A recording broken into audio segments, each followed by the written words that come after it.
Step 1, wake up early, gonna rise with the sun. Step 2, get some good, some food in you. Step 3, think real hard about what you wanna be. Step 4, everybody just do your thing. Wake up, today's gonna be a good day. Wake up, today's gonna be a good day. Wake up, today's gonna be a good day. Wake up, today's gonna be a good day. Wake up, today's gonna be a good day. Wake up, today's gonna be a good day. Wake up, today's gonna be a good day. Wake up, today's gonna be a good day. Yo. Set your affirmations, aspirations. I got shit to do, the aftermath of preparation. Good food, good mood, blood in circulation. One step at a time, yeah, that's how you make it. Set a goal you control and the steps you take them. I try to pick one thought, have some concentration. And if I make a mistake, it's called education. I try to do this every day, call it replication. Wake up, today's gonna be a good day. Wake up, today's gonna be a good day. Wake up, today's gonna be a good day. Wake up, today's gonna be a good day. Wake up, today's gonna be a good day. Wake up, today's gonna be a good day. Wake up, today's gonna be a good day. Wake up, today's gonna be a good day. So life ain't easy, yo, I think there's a reason though. Ups and downs, just like every different season, yo. Sometimes I'm high, other times I'm barely breathing, though. I always gotta fight and hide from the demons, yo. Negative thoughts are poison, they rot. Head full of flaws, so here come the clouds. They'll never stop unless I can swap all the bad for the good in my head when I'm lost. Yeah, so I'ma fake it till I make it. Positive thoughts are overtaken, I got patience. One day at a time is how you operate a cadence. A flow, you grow, you show yourself a foundation. Stay away from all the shit that causes temptation. I know that I like to do it cause it's sensation. I live my life in my head like a narration. Don't expect greatness, do my best, man, I'll take it. Wake up, today's gonna be a good day. Wake up, today's gonna be a good day. Wake up, today's gonna be a good day. Wake up, today's gonna be a good day. Wake up, today's gonna be a good day. Wake up, today's gonna be a good day. Wake up, today's gonna be a good day. Wake up, today's gonna be a good day. Wake up early, gonna rise with the sun. Step 2, get some good, some food in you. Step 3, think real hard about what you wanna be. Step 4, everybody just do your thing.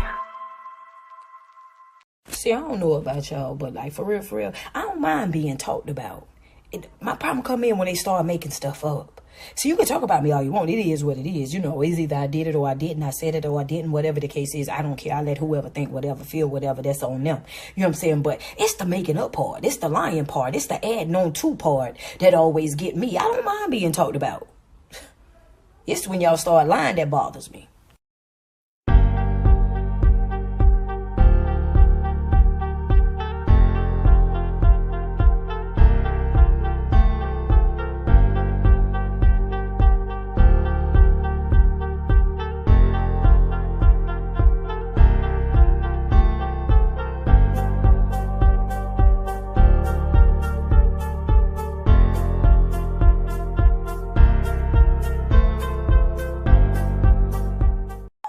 To hear this, but let me put this out here. Stop sparing folks. Hello, somebody. Stop sparing folks. Nobody cared when your feelings was hurt. Nobody cared when you was pacing the floor. Nobody cared when you was sliding down the wall. Nobody cared when you was standing over there with a face full of tears. You had to suck it up, buttercup. But then when it come to other folk feelings, here you are, want to tiptoe around it, want to avoid the elephant in the room. I don't want to upset anybody. I don't want to disturb the peace. Stop sparing folk.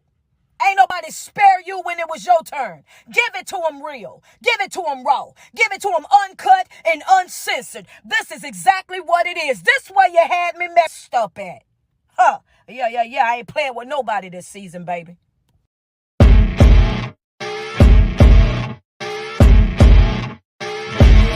As you wake up in the morning, you want to find the latest, greatest information about criminal cases and have an intuitive conversation about the suspects associated with these cases. Head over to the Bullhorn Betty channel on YouTube.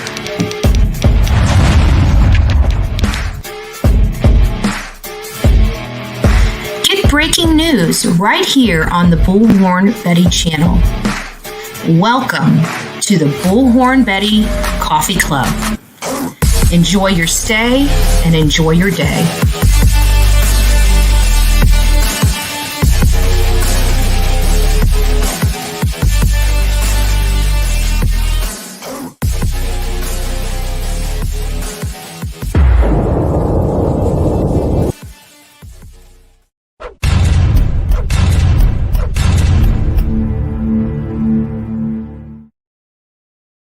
Happy Tuesday, folks. Like, we're getting really stinking close to Thanksgiving. I mean, 2 days away.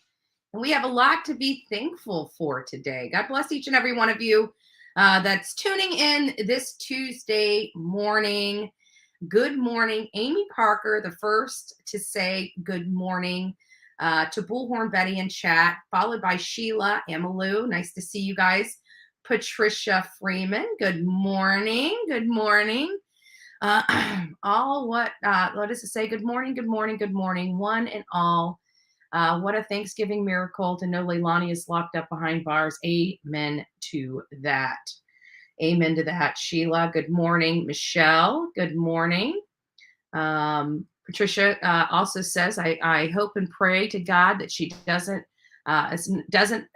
she's not allowed to bond out. She deserves to stay locked up. She's staying locked up. She's not, my understanding yesterday, no bond whatsoever. I have left this comment under her video. Let's see if it remains. Well done, Bullhorn Betty. You are a treasure. Thank you.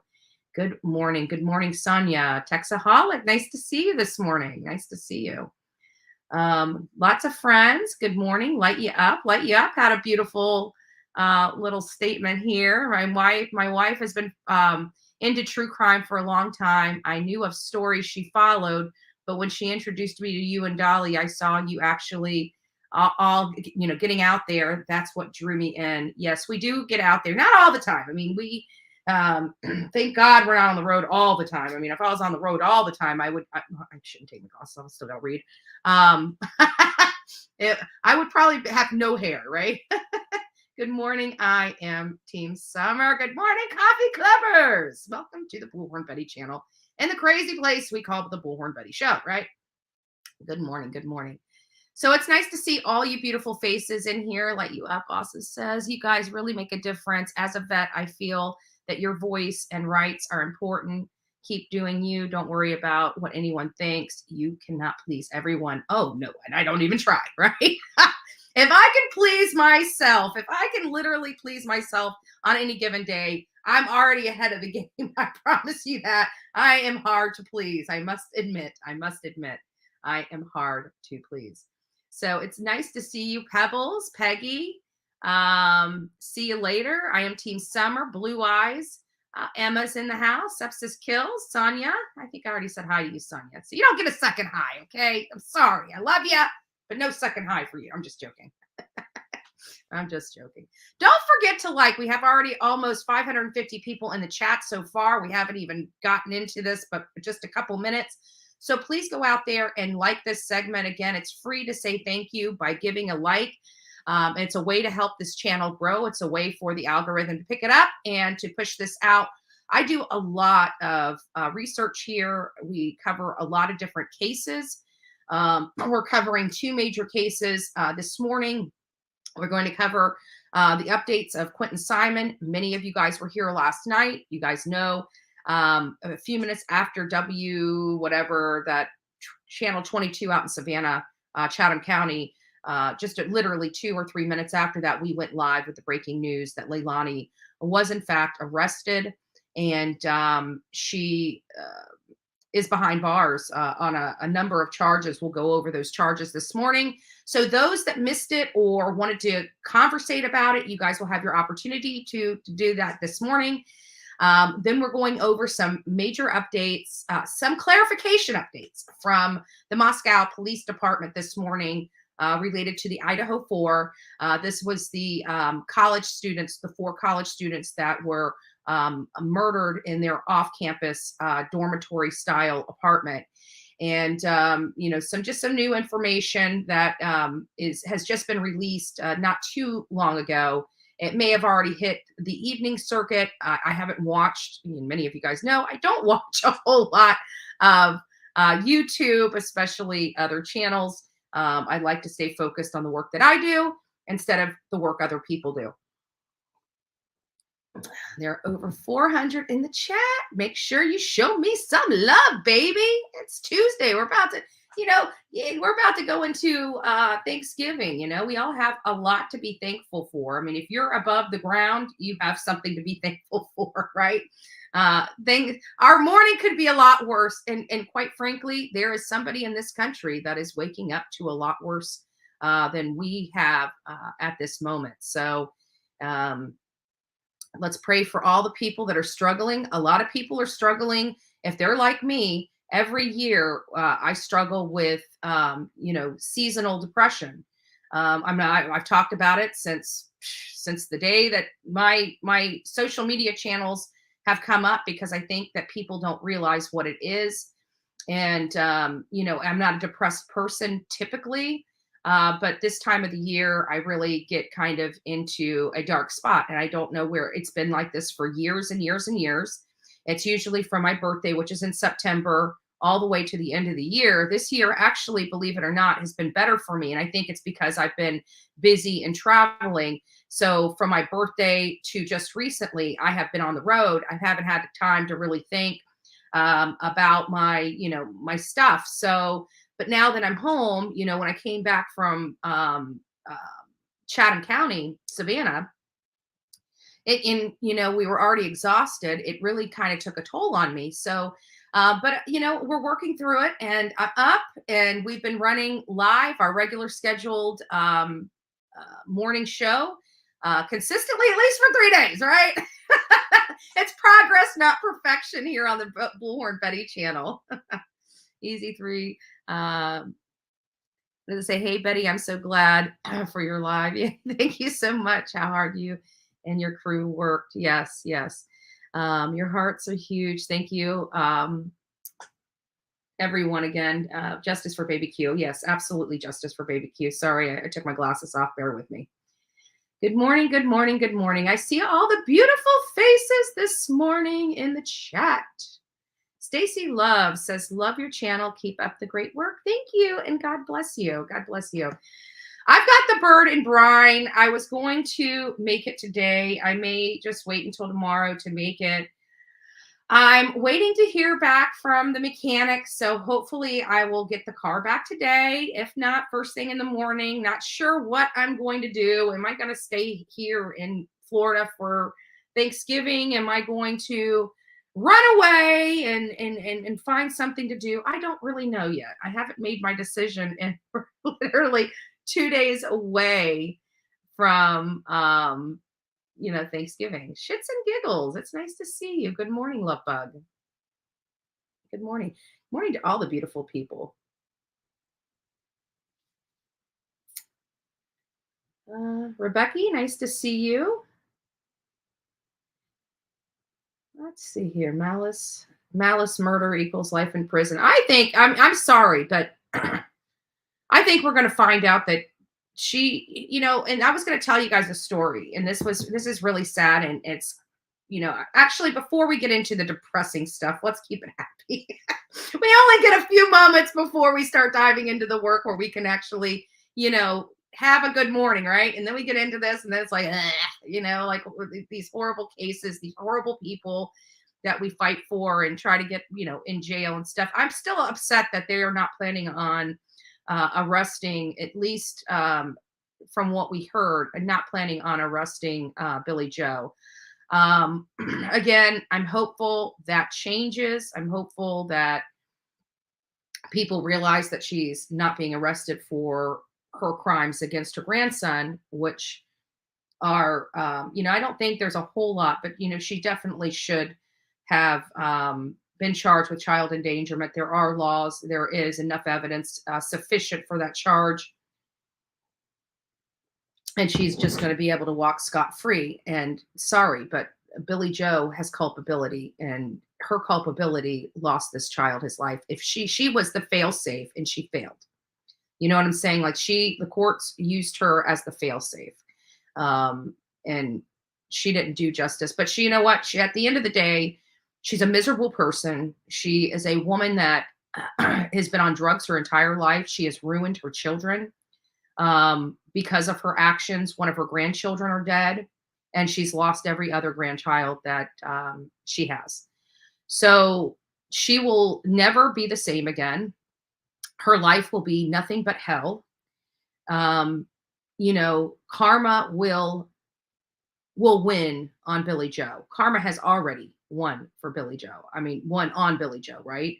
Because we're here. I mean, her children are despicable people. She has raised despicable children that do horrible things to people.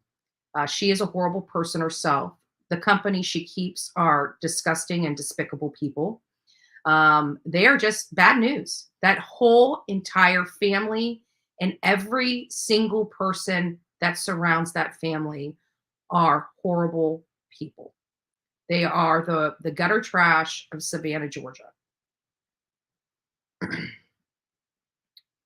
BJ said she was fighting to get Zane and Sky back. I don't care what she's doing. Those children have no business being there. It doesn't matter if she's fighting to get it back. We got video upon video after this of her being completely high out of her freaking mind. Those types of drug problems don't go away overnight. And I'm sorry, but you've already ruined one set of kids. We don't want you ruining it anymore. We don't need another generation of two murderers being in your home, okay, being raised by you.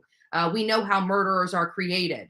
Let them be raised by Billy Joe Powell. That's how you created a murderer, right there. Yeah, no, let's not even entertain that. That will infuriate Bullhorn Betty this morning. And we're not there yet, right? We're not there yet. We're not ready to rest up during Thanksgiving. Yes. Nice to see you, Renee, but absolutely. There's also another little tidbit of information before we get going. Many of you guys know that I met a beautiful lady named Ann Horn. Miss Horn has the Facebook group and everything like that. She made us a cake. She made us a lemon cake and an almond cake, the same cake she is selling. There was a couple people that reached out that said that they wanted a cake that were in Savannah, Georgia or near Miss Horn. If that was you and you're not here in the chat or you're on the replay crew, reach out to me by email at bullhornbetty@gmail.com. And then in the subject line, put cake. And I will be sure to get you to the link where you can communicate with Miss Horn to order your cake for the season, whether it's for Thanksgiving. And if you need it, you need to be sending me an email right now because, in 2 days, Thanksgiving is here. If you want one for Christmas, again, reach out to me if you're in the Savannah, Chatham County area and want a fresh lemon cake or almond cake. And she has the cream cheese frosting on it. It's very good. She made me one of each. Very, very good cakes. They were delicious. I got to tell you a story. So I had some almond cake left over. And Mom, I hope you're not watching, Mom. Not Mama Bullhorn. We're talking about Mom. That's Olivia's mom. And so I'm like, you know me, I can't do the sweets too much. Like I'll have a little sweet here, a little sweet there, but having an entire cake, I will eat it. Like you get it away from me, I will eat it.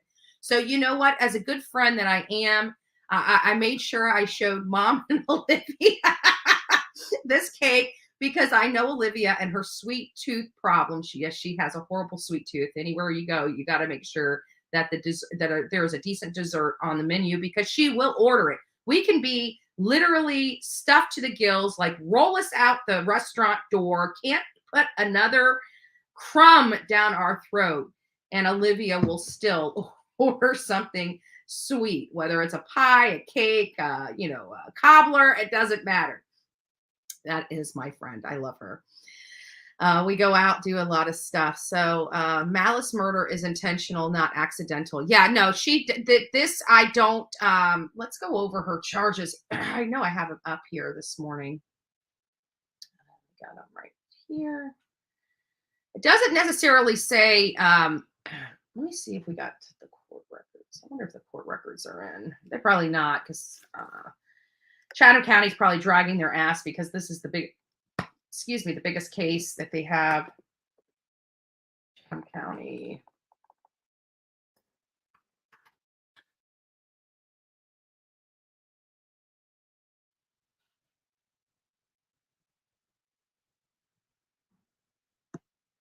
Don't you guys just have case lookup? There we go. Let's see, look it up here.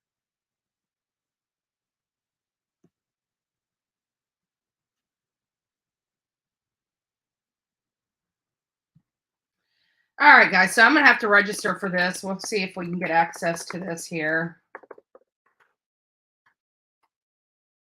Sorry, guys. I'm not talking to you because I want to make sure that we get signed into this so we can monitor this. I am other. Register. Save that. Sorry, guys. Give me just a second. I'm trying to get through all of this crap. I'm trying to see if we can get into the court case, at least look at the public records available for the court case for Leilani. I got to tell you guys, I did. Good. I can sign in now. Give me a second. Let me see if we can find what we need to find. It may not be here, but at least we can try to see if there's something in the court records for them.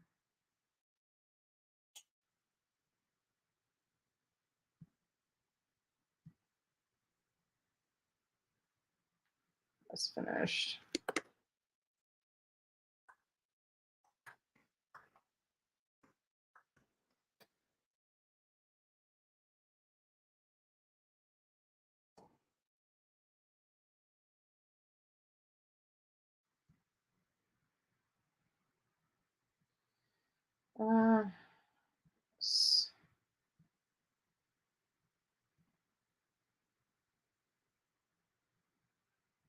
Okay, well, here, I'm just going to show you guys what I'm doing, so at least you guys can be entertained what I'm doing.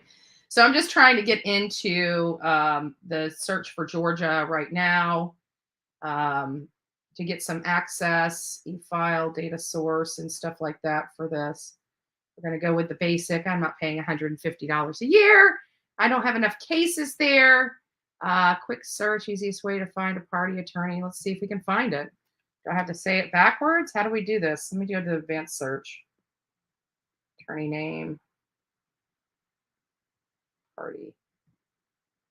See what we can find.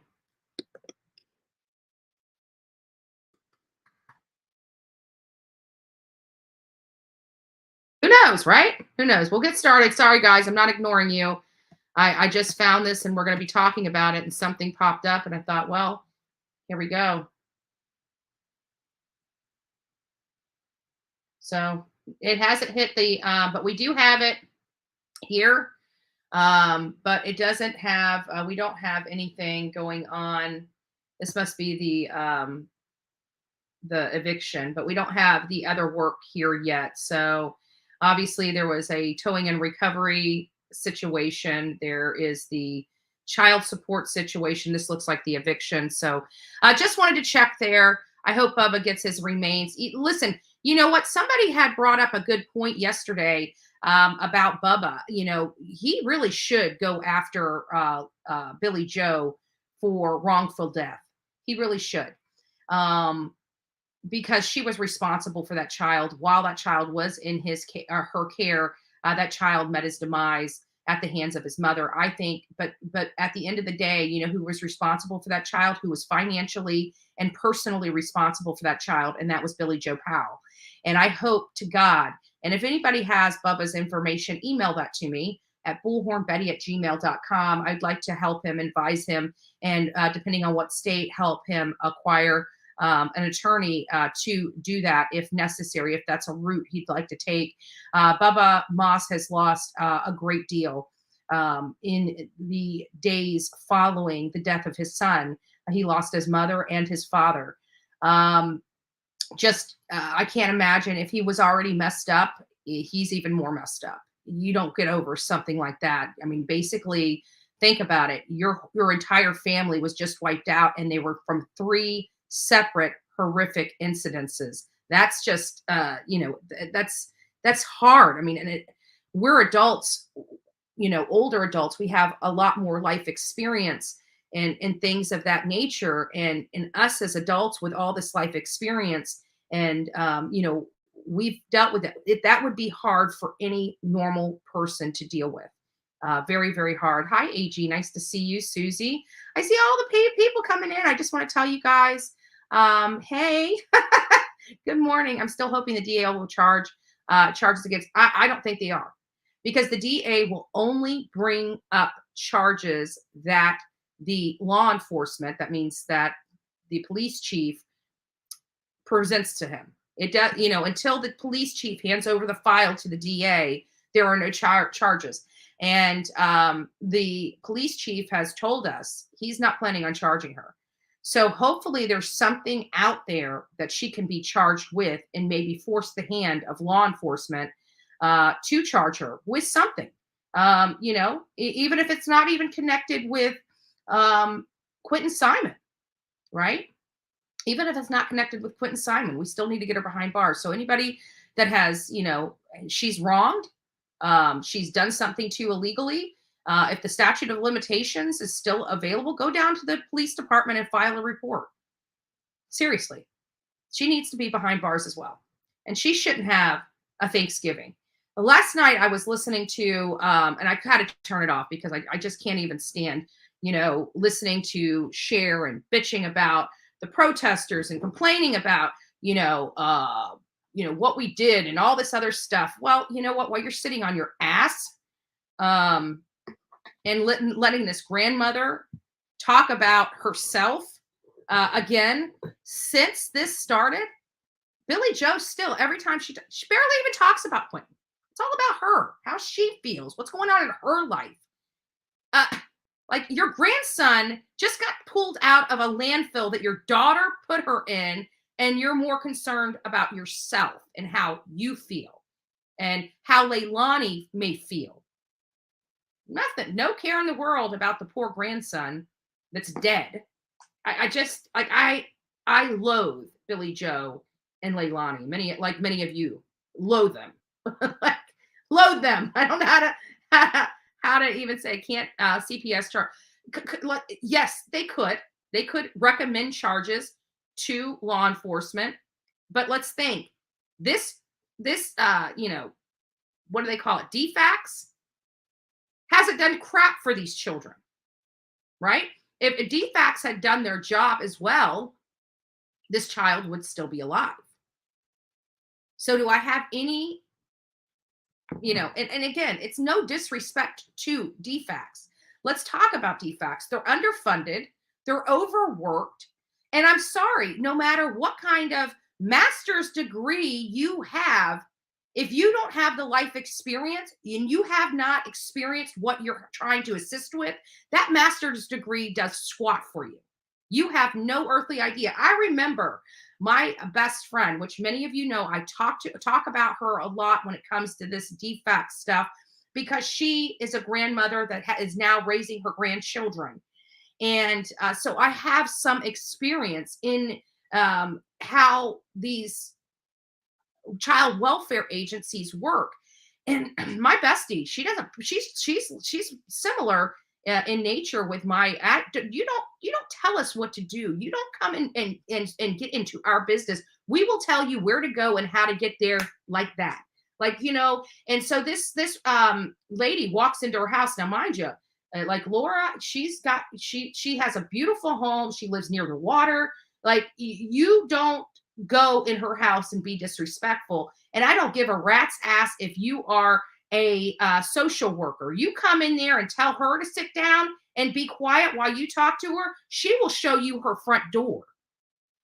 She don't give a rat's ass who you are or where you're from. She will take you, grab your stuff. Come on. Nuh-uh, grab your stuff. Where you go? Oh, we're going to put this in here. I don't care. Grab your stuff. It's time for you to go. She made the lady get up and walk out that damn door. You do not have to put up with disrespect. But this is the kind of behavior some of these social workers have, right? So training is key. But when you have lack of funding, you have to take the people that are willing to take that pay. And people that are better at their job are going to go to a different state that provides better pay for the type of work they do. So it really does. I don't want to beat, child welfare. This is not the people that are in that particular unit. There are some bad apples that are just overworked and they have a bad taste in their mouth and they're just disgruntled employees. And I get that. But for the most part, this is a problem that our government has put on them because they're failing to properly fund this. And we're needing to utilize this resource because we have an overwhelming drug and alcohol problem in this country. And as that keeps exploding, we're going to continue to have the need to take and remove children from these homes. And we're not properly funded to do that. And so I want to stress that because I don't want people thinking that the Department of Children and Family Services and the people that work there are garbage. But let's face it, they did fail these children. They failed these children at the hospital when they were spurted out and they were drug addicted. They should have been removed at that point and they were not. Yeah, exactly like that. That's what I think that Bubba Moss needs to do. I really do. Thank you. Thank you. Thank you. Thank you. Good morning. Started my morning arguing in comments on a channel about how Billy Joe doesn't have my sympathy because she should have taught her daughter long ago accountability, etc. World smallest violin. Absolutely. Absolutely. And before we get started, I did want to read something. I read it this morning. Many of you that are new to this channel, I do a lot with this language of letting go. I know over the last 60 days, we really haven't touched on this a whole lot. We missed October in its entirety. We've missed the majority of November. But I had it here this morning and I thought, let me just look at it. And when I read it this morning, I'm like, yeah, this really kind of hits home. If it hits home for me, it's going to hit home for somebody else. Oh, thank you. You talk about yourself. You talk about yourself all the time too. I don't know what that is. And if you're coming here to stir up crap, as you notice, we're a drama-free zone. There is the door. You can exit if that was being rude. If it wasn't rude and I misunderstood that, that's okay. Yes, I do talk about myself. This is the Bullhorn Betty show, if you haven't noticed. I'm not sure if you noticed that yet.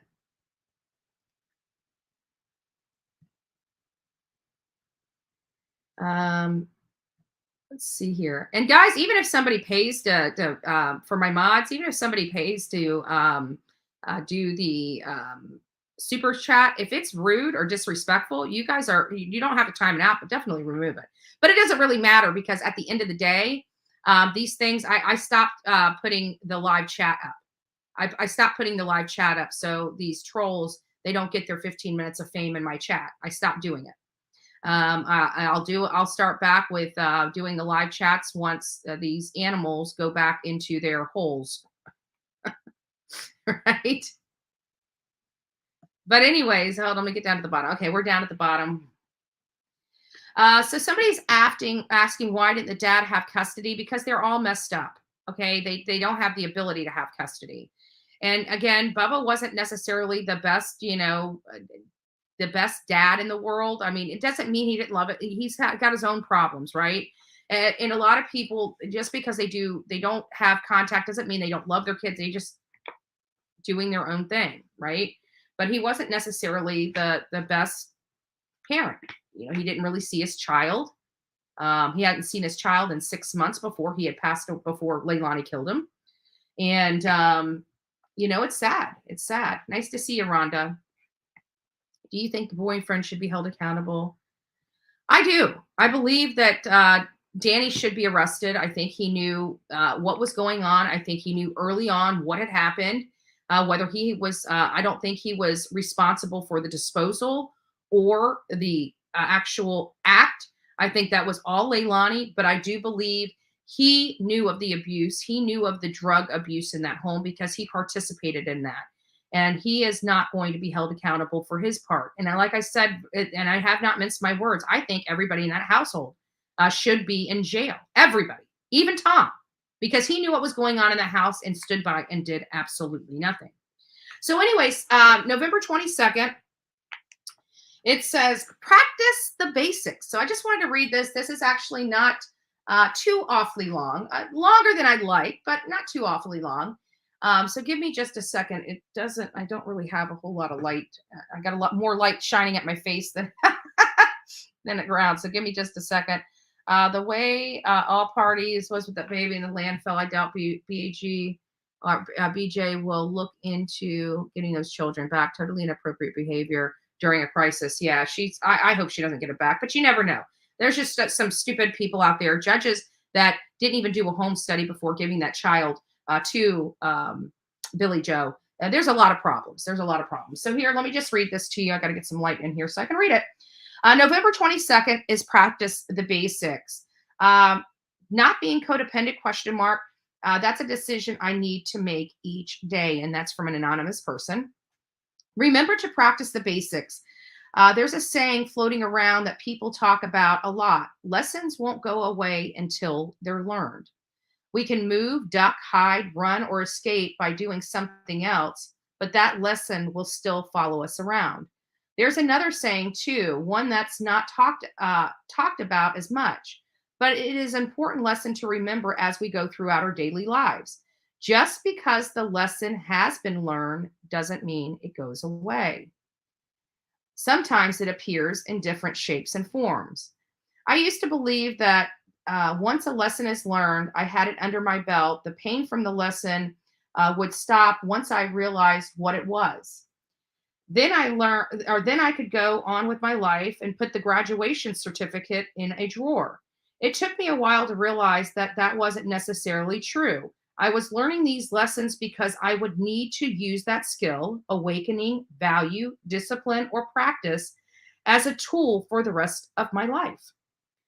If you got some important life lesson under your belt, congratulations. But don't put the certificate away quite yet. Instead, why don't you leave it out in plain sight? When I first began skydiving, the first 50 jumps or so were dedicated to basic training. I learned to save my life. After that, I began to add new skills to my repertoire. I was able to move my body around and have some fun in the air. I began to learn to fly. But each time I get to the door of the plane and get ready to jump, it's important to remember everything I learned in the beginning. The basics about how to save my life.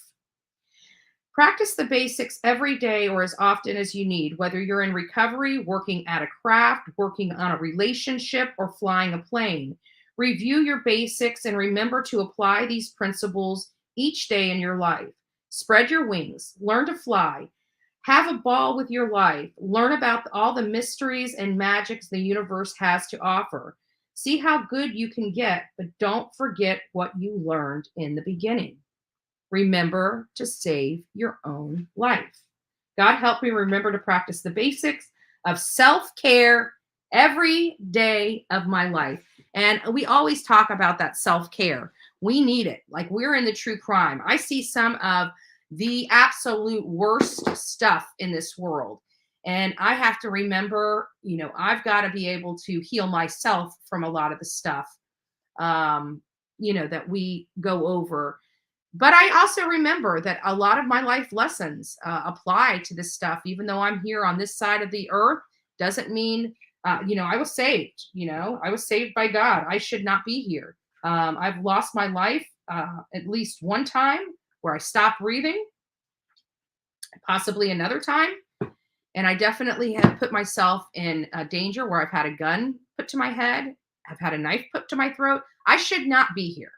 I should not be here. God gave me a second chance, and I'm going to utilize that second chance to do his work. And I will continue to do that, whether people like it or not. At the end of the day, I don't really care if my haters approve. Oh, Anna. Well, nice to hear that. Tell her Bullhorn Betty says happy birthday. Happy birthday. Catherine, don't come back here again. Like, you are not welcome here. You have never been welcome here. We don't want you here. Get the hell out of here. Bye-bye. I don't know who, I must have unhid her or unblocked her somehow, because I know damn well she's been blocked in here. BHB, you are my self-care. Oh, thank you. Thank you. That's so sweet. So I wanted to go over just a couple of things here this morning. We're looking at, Leilani's charges. I just want to put those back up here for you to see. Oh, and Catherine, 662, I just want to tell you, you've been fighting with me for so long. When are you going to quit talking so much smack about me and about how horrible I am and how I don't know what I'm doing? Because again, this is another case that's under my belt and I hit it out of the park. So what are you going to keep saying? You're going to keep saying the same thing. I don't know what I'm doing. I need to leave it to law enforcement, innocent until proven guilty. What are you going to say now? What are you going to say now that we have a year of me being out on these streets and my batting average, these cases I've been spot on with from out the gate? How are you going to explain that, since you have come out and said some of the most horrible stuff about me that you could possibly ever say? Catherine, I'm just curious. I know you can't respond here because I blocked your ass, but I'm just curious. Little girl, what are you planning on doing? Oh, still running that gator. And not only that, but Catherine, another thing, why don't you get off your lazy ass and go do something for somebody? All right? Because it's not work. Maybe you need to get a job, because it's not work going and trolling people's lives. It's just not. You are yeah, absolutely, Chi-Chi. Vile, disgusting. I bet you're a loner. I bet you don't even have a man. I bet you nobody even wants to touch you. You are a disgusting, vile individual.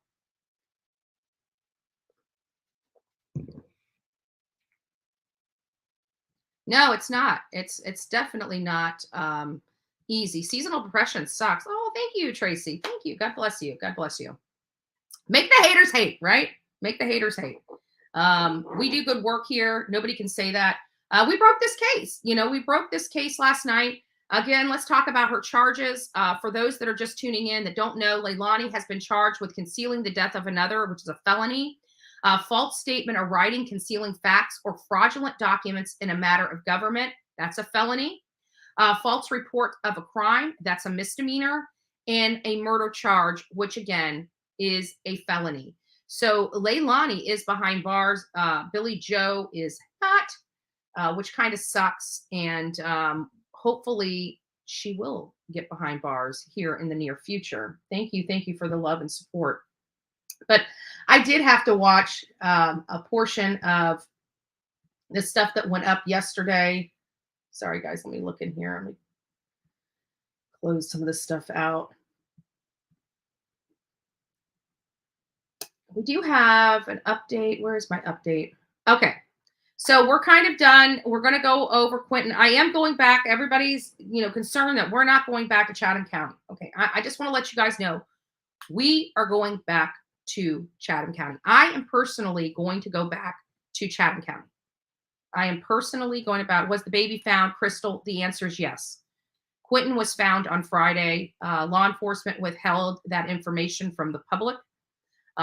It has been, I think, confirmed. What will Billy charges be? Why should she go to jail? JP, the reason why she should go to jail is she was 100% responsible for these children. She went to the courts and told the courts that the mother was unfit to take care of these kids, demanded custody, got that custody, went there, got the child support, and then turned around and put this child in danger by putting this child in the very hands that she just went to court to have them removed from, citing that this mother was unfit. So why would she go to court, tell the courts Leilani's unfit to have children, to watch children, and then turn around and give her the children unbeknownst to the courts? She lied to the court. She committed perjury upon the court. She committed fraud upon the court. And she endangered a child in which that endangerment lost that child his life. So those are the reasons why she should be in jail. She should absolutely be in jail for child endangerment. I don't think she should be charged with like murder and stuff like that. She didn't physically have anything to do with it. But because of her actions, a child lost their life.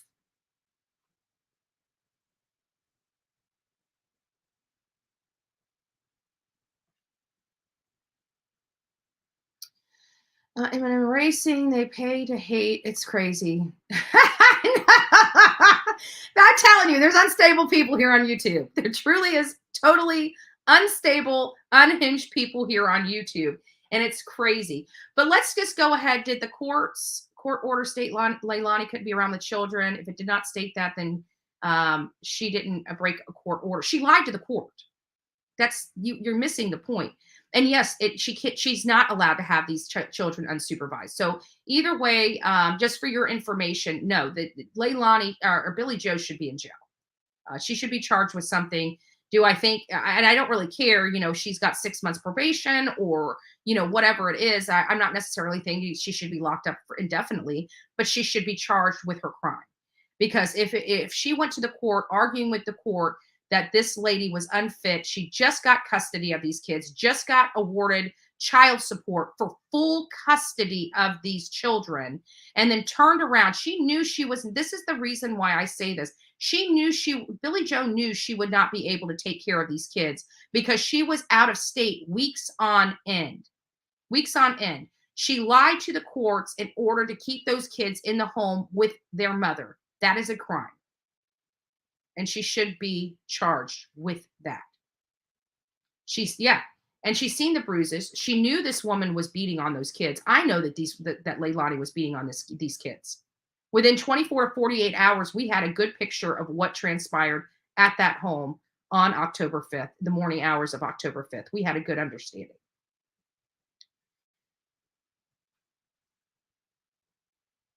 I was reading, what does it say? Hold on, AG, let me get up there. Says, I was reading she could get life without parole and a minimum of 30 years. I'm thankful Chief Hadley made the arrest.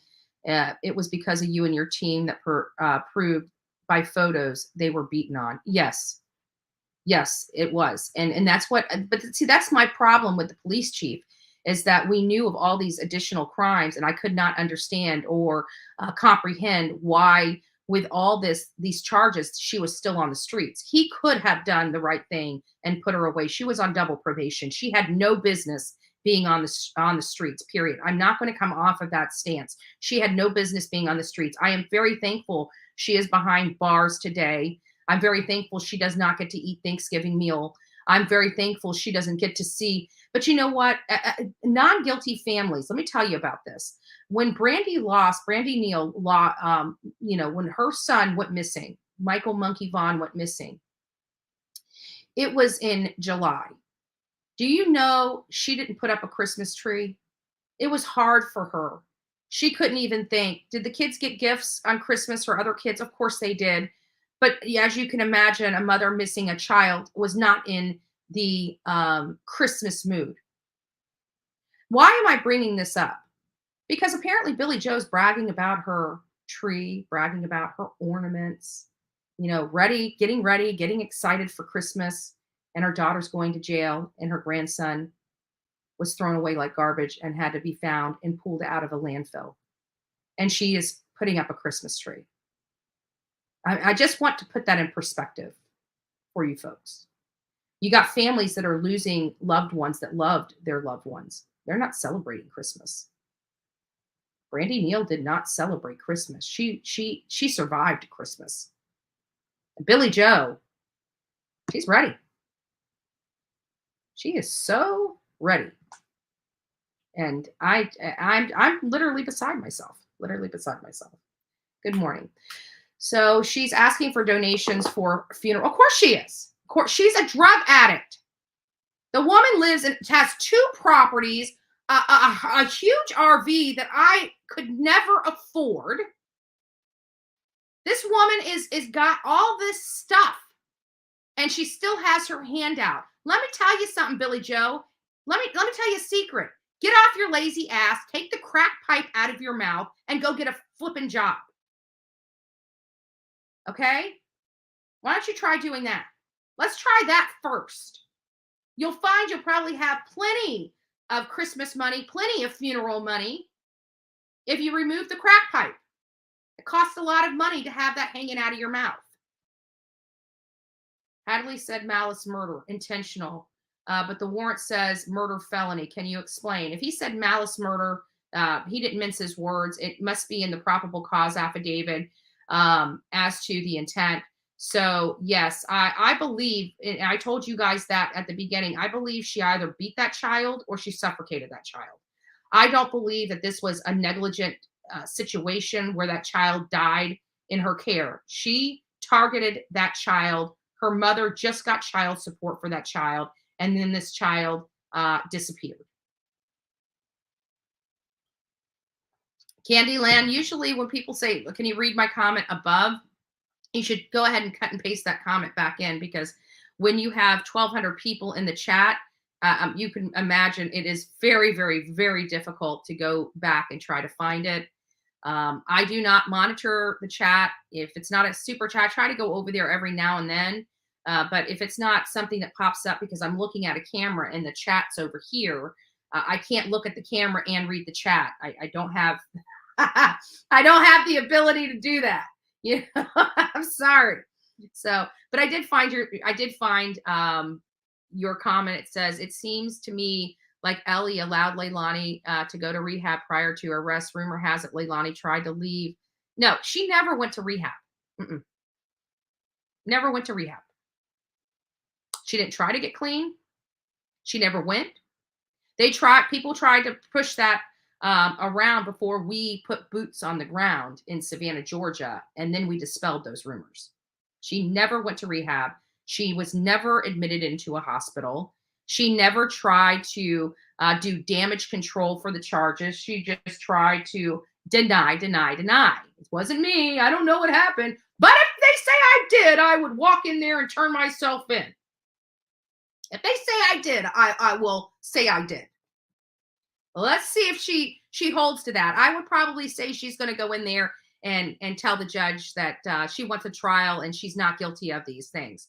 But we heard her on, when Shay gave us the interview, Shay interviewed her coming out and saying, well, if law enforcement says I did it, I'll turn myself in. Okay. Sure. She did. They should have never risked their community at large with this lady. She had already killed a child. And I'm very disappointed in that. But again, I can't keep hitting the dead horse, but I have to stand behind my convictions on this because it really, truly is. It bothers me when finally charged, Hadley wouldn't answer if he was already passed before he was put in the dumpster. Oh, yeah. It's part of the investigation. Yes. And maybe we'll re-listen to that. Maybe before I move on to the Idaho 4, let's see what we can find out. Maybe we can re-listen to, did I shut that down? I thought I had it here. Give me a second. Let me see if I can find it. I might have shut it down. Let me go to my history. I might have put it. Let's go to history and see what I did last night. It was one of the last ones that I did last night. Let me get to yesterday. The Google Earth. Okay. Chatham County booking, true crime. Live stream. Let's see if we can go back to the live stream.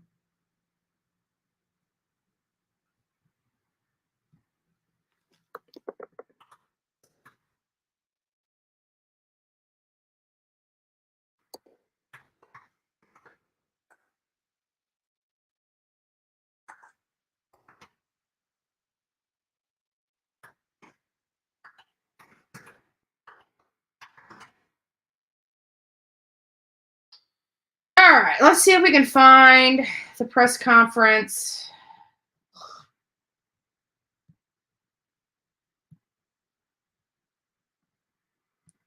WSAV, if anybody has I mean, we ran it yesterday, but again, Leilani, Quentin Simons. Here we go. The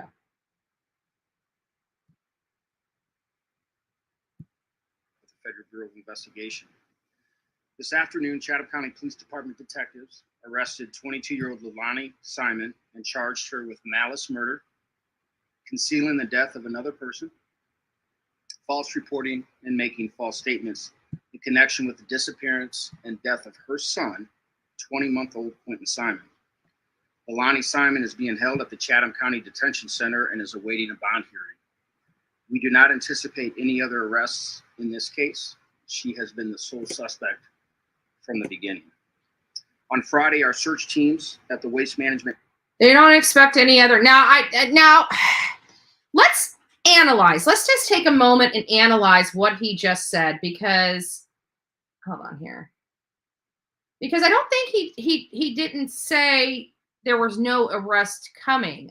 Let's listen to that just a little bit again. I think he just said something that might be positive. Let me listen to this again. At the Chatham County Detention Center and is awaiting a bond hearing. We do not anticipate any other arrests in this case. In this case. We don't anticipate any arrest in this case for the murder and the disappearance of Quentin. That doesn't mean that nobody's going to be charged. Well, because even, let's listen. She has been the sole suspect from the beginning. So I think that's in the disappearance and the murder aspect. I don't know if he's saying, he's basically saying there's no accessories before the fact and no accessories after the fact that they are going to be arresting in connection with this particular case. I don't necessarily think that means there's no arrest on other crimes unrelated to this, but we know that No Charge Hadley, unfortunately, doesn't like arresting people. So the chances of, in my opinion, of Billy Joe being held accountable for her fraud upon the court is not going to happen. On Friday, our search teams at the Waste Management landfill found what they believed were human remains. This afternoon, the FBI lab in Quantico, Virginia, confirmed that they are. So this was given yesterday, okay? Late yesterday. This is when the press conference has. Now, I want you guys to pay attention, because I can tell you that based upon, I've already watched this. We covered this. I mean, we rode live with this coverage last night. This was breaking. We were one of the first channels that was breaking this particular news on YouTube. It was broke by WJOC, and literally 2 minutes after WJOC dropped it, Bullhorn Betty was dropping it. So let me just get back. Hold on just a second. I'm popping around here too much. Let me go back. Believed were human remains. So they found him on Friday. They believed it was human remains. This afternoon, the FBI lab in Quantico, Virginia, confirmed that they are, in fact, human remains. Additional testing, including a DNA analysis, is being conducted, and we have every reason to believe that this will confirm the remains are Quentin's. So they haven't conclusively identified as of last night that this child was Quentin Simon. We can, with our problem solving and our critical thinking, we can almost guarantee that these remains, these tiny little remains, how many tiny little remains are going to be in that landfill in the area that they knew to search if it wasn't going to be Quentin. So I'm sure 100% that there's going to be DNA match, that this is Quentin Simon. However, at this time, for fact purposes, this child has not yet been confirmed to be Quentin Simon. All they currently have at this moment and this time is remains. And it was later identified that it's possible that there are only partial remains. Don't know to the extent of what partial means, but let's just keep listening here related to this press conference. This is a heartbreaking development for everyone who loved Quentin. Oh, I know what I was going to say. Look at his eyes. People said that he looked like he didn't even want to give this press conference. I beg to differ. I think this man is wholly exhausted. I think he's been through the ringer. I know that for a fact. I've put him through the ringer myself, and I'm sure that didn't even equate to what other people, the pressure from other people. He tries to, you'll hear later, tries to say that he didn't feel the pressure. I beg to differ. When you're starting to work with your county attorney to violate people's rights by using creative laws that they know would not rise to legal sufficiency, but they chose to do it anyways to tamper down some of the protests and start arresting people. They were looking for it. This will be used against them if a court proceeding does come awry from one of those protesters, including Jimmy. But at the end of the day, he tries to allege that he didn't feel the pressure. We all know he felt the pressure. We all know that the phones were ringing nonstop. The phones were ringing at the county nonstop. The phones were ringing at the sheriff's department nonstop. They were ringing at the police department nonstop. Believe me, I disagree, but we'll hear it. And you can see that he's not being truthful because we read body language too there, police chief. But that's okay. Thanks for playing. For the many people who came to know him after his disappearance and for our department. When we first received the call that Quentin was missing, we were hopeful that we would find him alive and unharmed. But as we have been telling you for weeks, all of our evidence pointed to his mother being responsible for his death and disappearance and his remains being found in the landfill. I would like to thank the many people and agencies who worked hard to ensure that Quentin was found, that he would have a proper resting place. And I just want to let, I forget what I was fooling around with this thing. Hold on one second. There's something he said that I wanted to address. Hold on a second.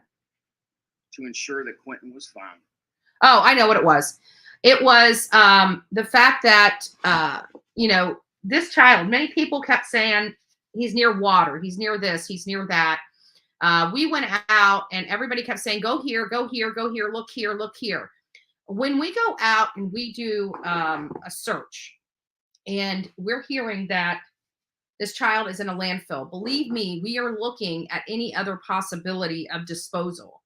After a day of search, okay? After a day, I know it was hard. And you know what? It's hard for me too. I know this guy, he did work and I know, we all have a part in this and I did my part. Whether he agrees with it or not, whether people agree with it or not, we did our part. He's doing his part. This is part of his job. You guys got to understand, part of this man's job is to deal with people like me. Okay. It is his job to deal with people like me. Okay. It is his job to deal with protesters. It's his job to deal with media. It is his job. Okay. So we're not taking away from his job. We're just making him work for his money. But either way, this man is exhausted. Okay. You can visibly see I think he had a lot of tears of joy, but a lot of tears of, he's just happy that this is finally coming to conclusion. I mean, they still have a lot of investigative stuff to button up. This is just the beginning. This is not the end by any stretch of the imagination, folks. But this child was in the landfill. And I kept trying to express to the audience that there really wasn't a whole lot of disposal methods. We had to get to the psychology of Leilani. We had to put ourselves in the position of Leilani. We knew that she hasn't done this before. We knew that she would have made mistakes. We went out, we looked at all the possibilities of where she could have dumped this child. And it was my conclusion after visiting those places that there was no other possibility for disposal of this child except through the dumpsters. And why do we say that? Because when I tell you that there were a lot of snakes, a lot of poisonous snakes out there in those woods, that's exactly what I mean. And I'm from Florida. Like, I hadn't seen that many snakes in a little while. Like, I've never walked. Like, you guys have watched us search in wooded areas for years, or for at least the last year on YouTube, right? For at least the last year on YouTube, you've watched us search, marshes, swamps, everything. When have you ever seen us find a snake, let alone a poisonous snake? We're not saying that they're not there. We definitely know that they are there, but they move out of these snakes were right there. Like, you take 6 inches into the woods, you see a snake. So the idea that Leilani in the darkness would be going out in those woods to do something that would be, there's no way. She would have been probably struck by one of those poisonous snakes and had some major problems. And not only that, but you also have to understand this was her first time killing someone. She made mistakes. She's looking for something easy. She's scared. She's frantic. She just needs to get rid of this. She's going to the path of least resistance. She's not cutting deadbolts and locks off gates to get to a pond to sink this. That's too much work. When your mind is racing, your body is racing, you don't know what to do, you're freaking out, you're almost in a stage of shock, you're not thinking properly. She had been up the night before, partying, drinking, and everything else.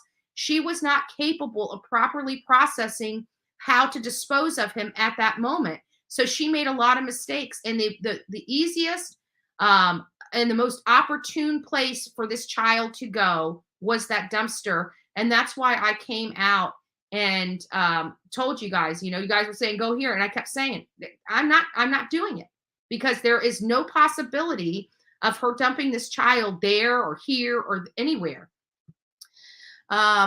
I am in no way a perfect mom. However, by BJ's parenting results, she probably shouldn't raise children. My stomach hurts for everyone. I agree with that. I definitely agree with that. So that's the reason why when people ask me, and I said that when we were out there, they're like, do you believe he's in the landfill? And I said, yes, I do. And, people ask me, do you believe he would be found? I said, yes, I do. Everybody else kept trying to say that, this child wouldn't be found, but I knew the logistics of those facilities. I knew that as long as they had the right trash and the determination, the tenacity and the passion to get to the truth, they would find Quentin. I truly believe that. I believe that in my heart and soul. You can ask, if you don't believe me, ask Dolly Vision. He'll tell you. He asked me multiple times, do you think they're going to find him? And I said, yes, I do. And he said, I don't. And I told him about the whole, why I believe that they will find him.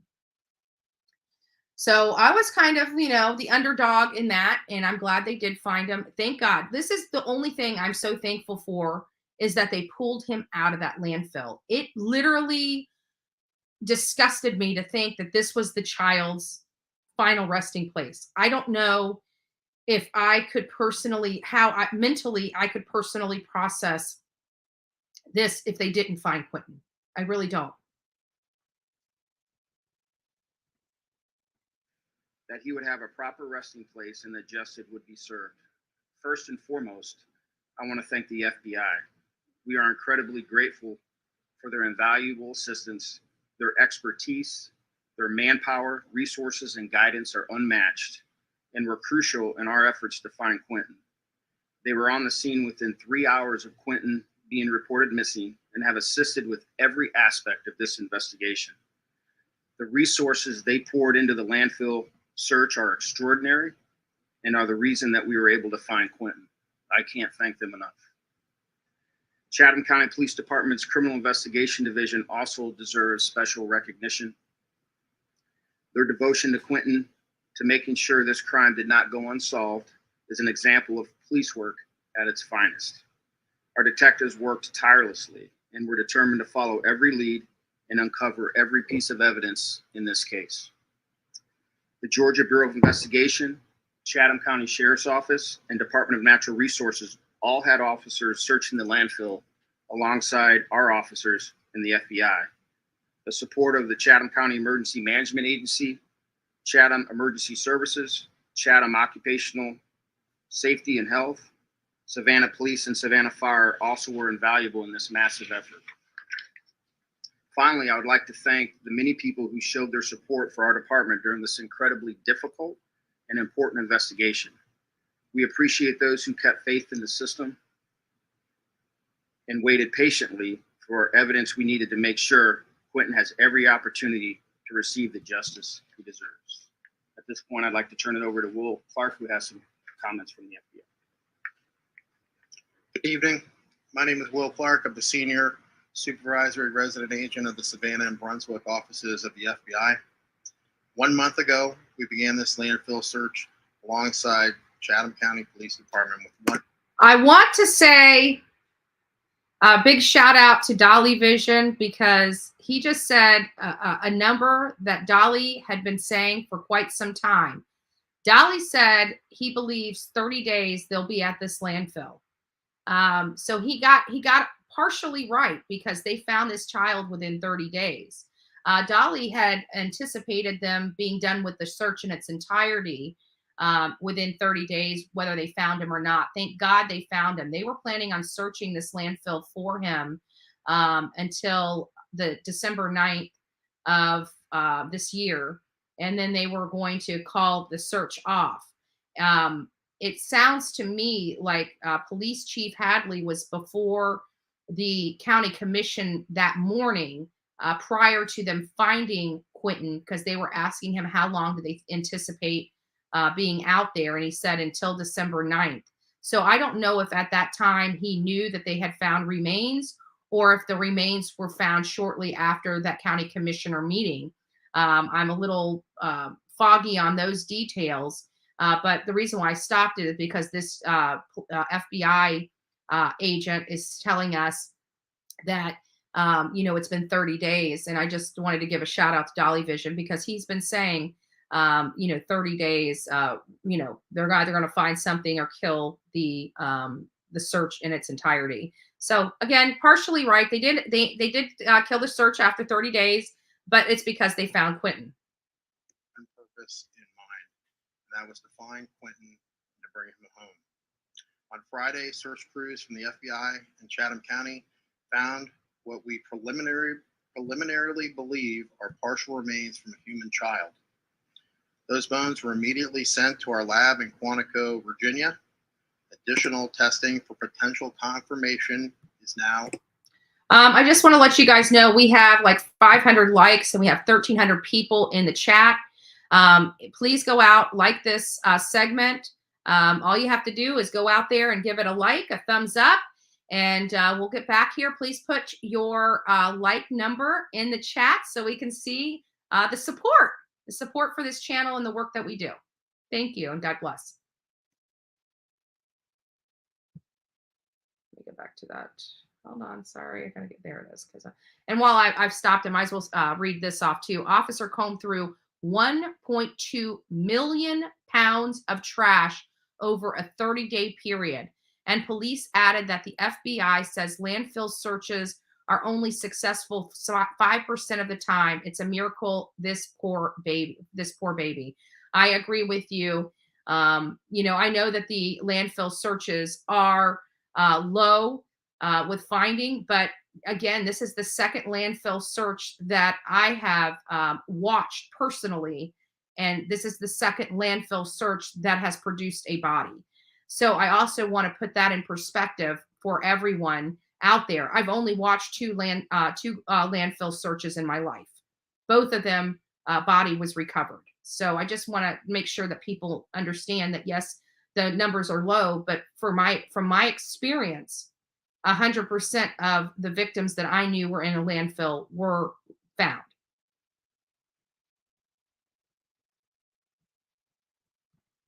Underway. It could be days before we have final results. What happened to this 20-month-old child is unthinkable. No child should be harmed by anyone, let alone the person in their lives that should be their protector. This investigation does not end here. There is more work to do. The FBI, along with our law enforcement partners, will continue to find justice for Quentin. Thank you. Thank you. We'll appreciate that. We'll try to answer some questions that you may have. Just be mindful that there's many we may not be able to answer, but we'll be willing to take some questions at this time.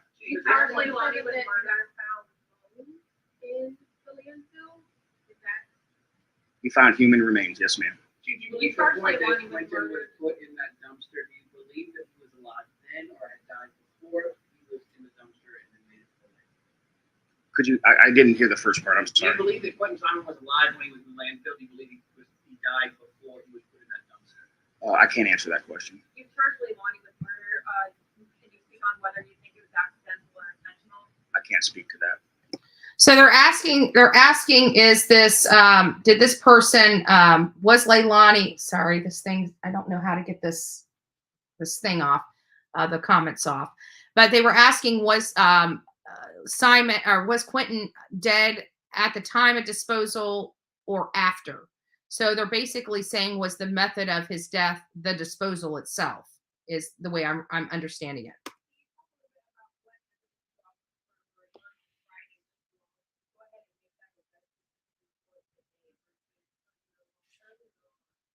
Well, as we had said from the beginning with the landfill, we had every belief that Quentin was there in the landfill. Having found what we found on Friday and the preliminary findings from the FBI that we got today led us to make an arrest today. We feel that we have a very strong case. So they had preliminary findings. So my understanding is they have preliminary findings that gave them enough evidence for the arrest. From what Police Chief Hadley says, somebody's saying, sorry, I'm not watching the chat, guys, so I apologize. I like Chief Hadley's facial expression when the reporters started bombarding. I know he's like, oh crap, yeah. This man's exhausted. I mean, I have to tell you, this man is exhausted. He is the police chief. He's had to be called in the middle of the night, during the day. He has one of the hardest jobs on this stuff, because he's dealing with all the people under him. He's dealing with the political aspect of it. He has to be a politician himself to be even in this position. So he has a lot of people that he has to answer to. I know this man is exhausted. You can look in his eyes and see he is absolutely, utterly exhausted. But again, this is the way it works. You find when a 20-month-old goes away, you've got to be bombarded with questions, because it does go to, it is something that the public, is of great public concern. Thousands of hours into this, and we believe that this was the right move today to be able to do that. She doesn't deserve a Thanksgiving, quite frankly, if I can go off script a little bit. Quentin deserves. I agree with that. That is probably the only thing that Police Chief Hadley and there's a couple things where he and I actually agree with in his statements here, and we're going to go over those as well. Jennifer L says, thank you for what you do every day. You're an inspiration to me. Heart, click the like button, everyone who thinks BHP rocks. Oh, thank you, Jennifer. God bless you. Thank you for the super chat, the $4.99. God bless you.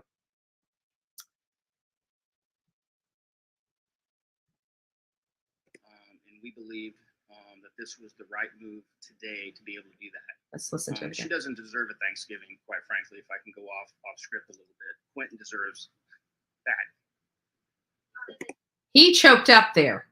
This has affected him.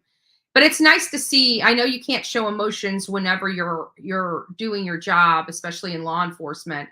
But I have to be honest with you. You can tell that this case does affect this man. He's very distraught that a woman could do this to her child. I don't know what the preliminary results were, but they were enough to, he's got a different tune yesterday than he had any other time during this investigation, in my opinion. We are not.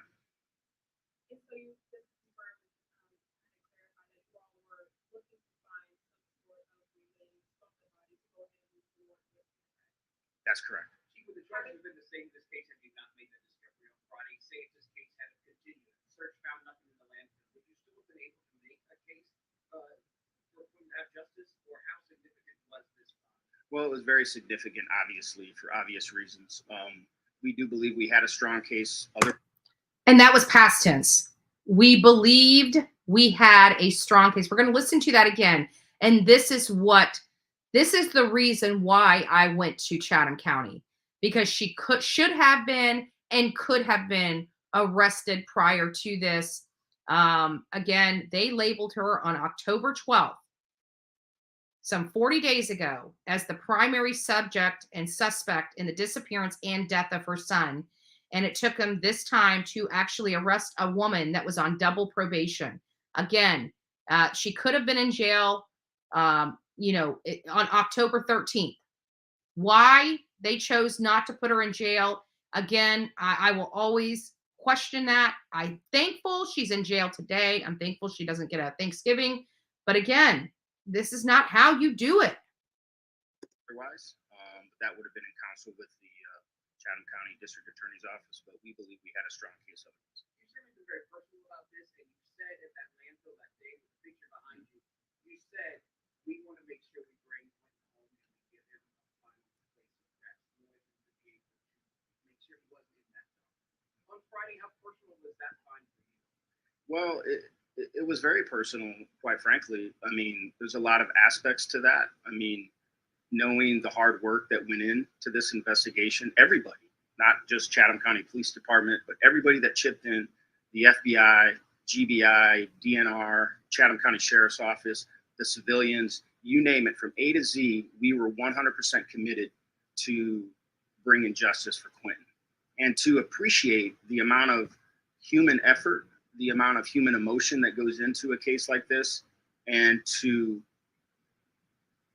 appreciate, hopefully, that this comes to a conclusion in terms of a conviction and things of that nature. You know, you have a lot of emotions about that. You also have a lot of emotions as just a general human being, as a person who has children. You see the impact that has on people. So if you step back and take a moment to kind of absorb that, I think that if you didn't have any feelings about that, you might have to ask yourself a few questions. Like, what is evidence collected outside of the search in the landfill that you guys found on Friday? Was there any evidence you guys found in the search that you guys did before cell phones or computers or anything that also led to the arrest? I can't answer that. Has Leilani status? So they're asking, did they have any other evidence that led to the arrest? And he said he can't answer that. No. Let's hear that question again. Outside of the search in the landfill that you guys found on Friday, was there any evidence you guys found in the search that you guys did before cell phones or computers or anything that also led to the arrest? I can't answer that. Has Leilani status flight risk changed or did it change prior to the arrest? No. So he asked about the flight risk. Did her flight risk status change prior to the arrest? And he said no.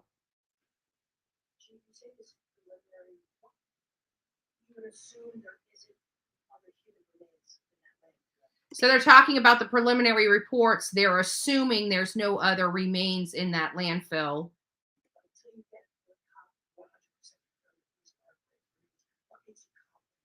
She's asking, until you get the preliminary results, what's making you confident for the arrest today? I can't get into a high level of detail, but just on some of the preliminary information that we got from the FBI, we have a high level of confidence that those are Quentin's remains. And we felt that we needed to make the arrest today because they're confident. They have a high level of certainty that these are Quentin's remains. Big boy, I hope you saw that you are unblocked. Sorry about that. Thank you for sending me your URL. Hopefully you're able to still comment in here. And the reason why is because I see you put a super chat up. You're the best. Thank you for your commitment to giving voices to those who can't be heard. No matter, you matter 100% so much. Have a wonderful holiday. Thank you. You too. And everybody in here, you know, I hope you guys have a wonderful Thanksgiving holiday. And yeah, he said off script. But thank you, big boy. Thank you. And yes, you should be able to communicate in here. I've taken care of that for you. that was the right thing to do. There's a lot of pressure in the last. What kind of remains are we talking? Any more specific details? So she's asking, what type of human remains are we talking about? You know, she's wanting specific on the human remains. Let's see what he has to say. No, ma'am. Go ahead. Yep. Hold on. What is? What kind of remains are we talking? Any more specific details? No, ma'am. Oh, she asked him any more specific details on that, and he won't answer. Go ahead.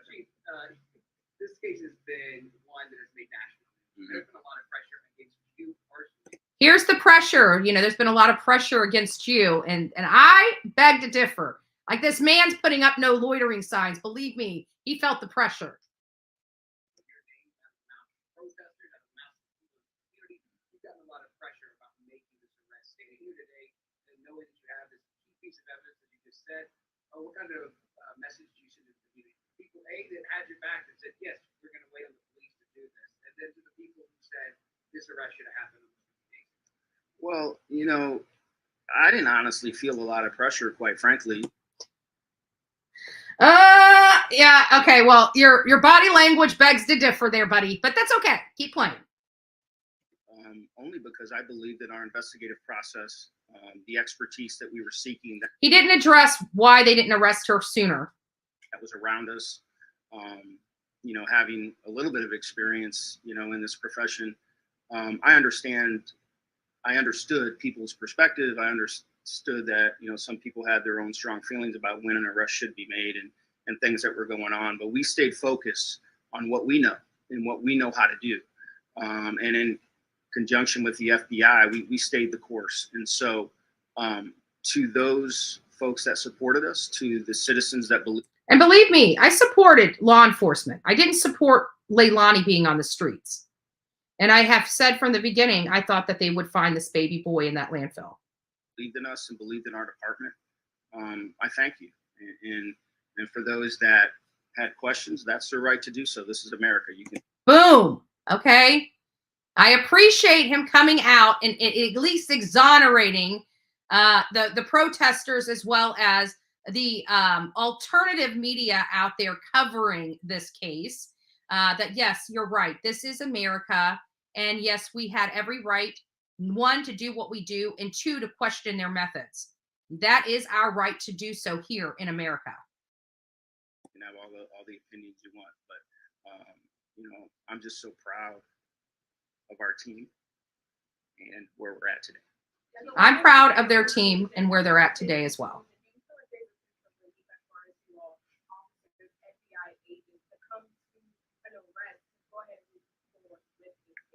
Sure there is. I wouldn't be honest if I didn't say that there was, some weight lifted off of the organization and particularly those detectives and investigators who were completely and 100% committed to seeking justice for Quentin. So there is a little bit of relief, but be mindful, there's still a lot of work to do. And they're dedicated to doing that. And we want to see this to successful prosecution. Because remember, they still have a massive amount of evidence that they still are required to process. We still don't have a match DNA for Quentin yet, but that should be coming. Today is the 22nd. So with the Thanksgiving holiday, it's going to come, the results are going to come in for Quentin. If they found him on Friday, they should be coming in this week. But, Thanksgiving's on Thursday, so those may not be released to the public until Friday or Monday of the following week. Thank you, Carla. I appreciate the super sticker, or super chat, rather. Thank you. God bless you. God bless you. We haven't made that decision yet. So they're not, they asked if the landfill search over. They have not made the determination whether they are going to go back there and try to find additional evidence, or again, we're hearing that the remains are partial in nature. And so they may be trying to go and get, it sounds awful to say it like this, but trying to go get the rest of them. I mean, we don't know to what they have. This child would have been, again, not to be graphic, but, bones. It'd be remains. We're not looking at, the tissue or, things that are filled with water and liquid. I mean, and not only that, but this is just, it's horrible. It's horrible.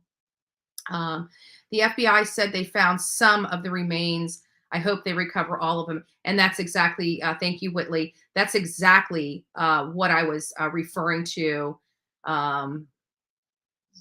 What does this say? ZZT. They were reported. There was a report that BJ had picked up a little white casket with flags. Is that another lie? Yeah, I haven't heard that yet. But who knows? I mean, the lady's crazy. She needs to try to raise some money. You know what I'm saying? Like Billy Joe's got her hand out to pay for this funeral. You know what? Let me tell you something, Billy Joe. This is the responsibility of you. Because of you, this child is dead. If you would have told the courts that you were taking this child from the mother and took this child from their mother, we wouldn't be here right now. Sell that damn RV to pay for your grandson's funeral. Sell the RV. Sell the crack pipe to pay for your grandson's funeral. This should not be borne by the expense of YouTubers or the community at large, because of you, this boy is dead. He should have never been in the care of his mother for his mother to kill him. I'm sorry.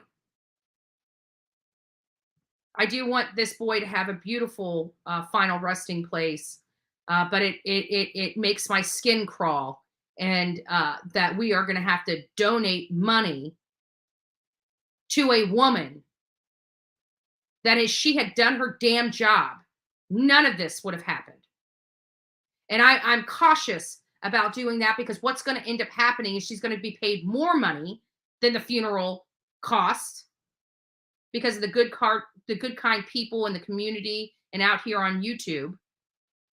And she's going to end up using that to unjustly enrich herself off the back of her grandson. That's what unnerves me. And I know that is going to happen. Period. I know it is. That's a decision point that we'll come to once we're able to get some more analysis done, and we'll confer with the FBI and see what the best course of action is. Ms. Leilani is also charged with making false statements. What false statements did she make? I can't get into that. So they're not getting into the false statement. So all the allegations that they levied upon Leilani, they are not going to discuss. She's at the Chatham County Detention Center right now. And if we're going to go back to the initial question that I asked about whether or not you guys found bones earlier, well, human remains, some of that are some of them are human bones, and some other evidentiary matters. Some of it is human bones, and some of it is of evidentiary human what did he say? Let me go back and get it correct. Let's listen to this again.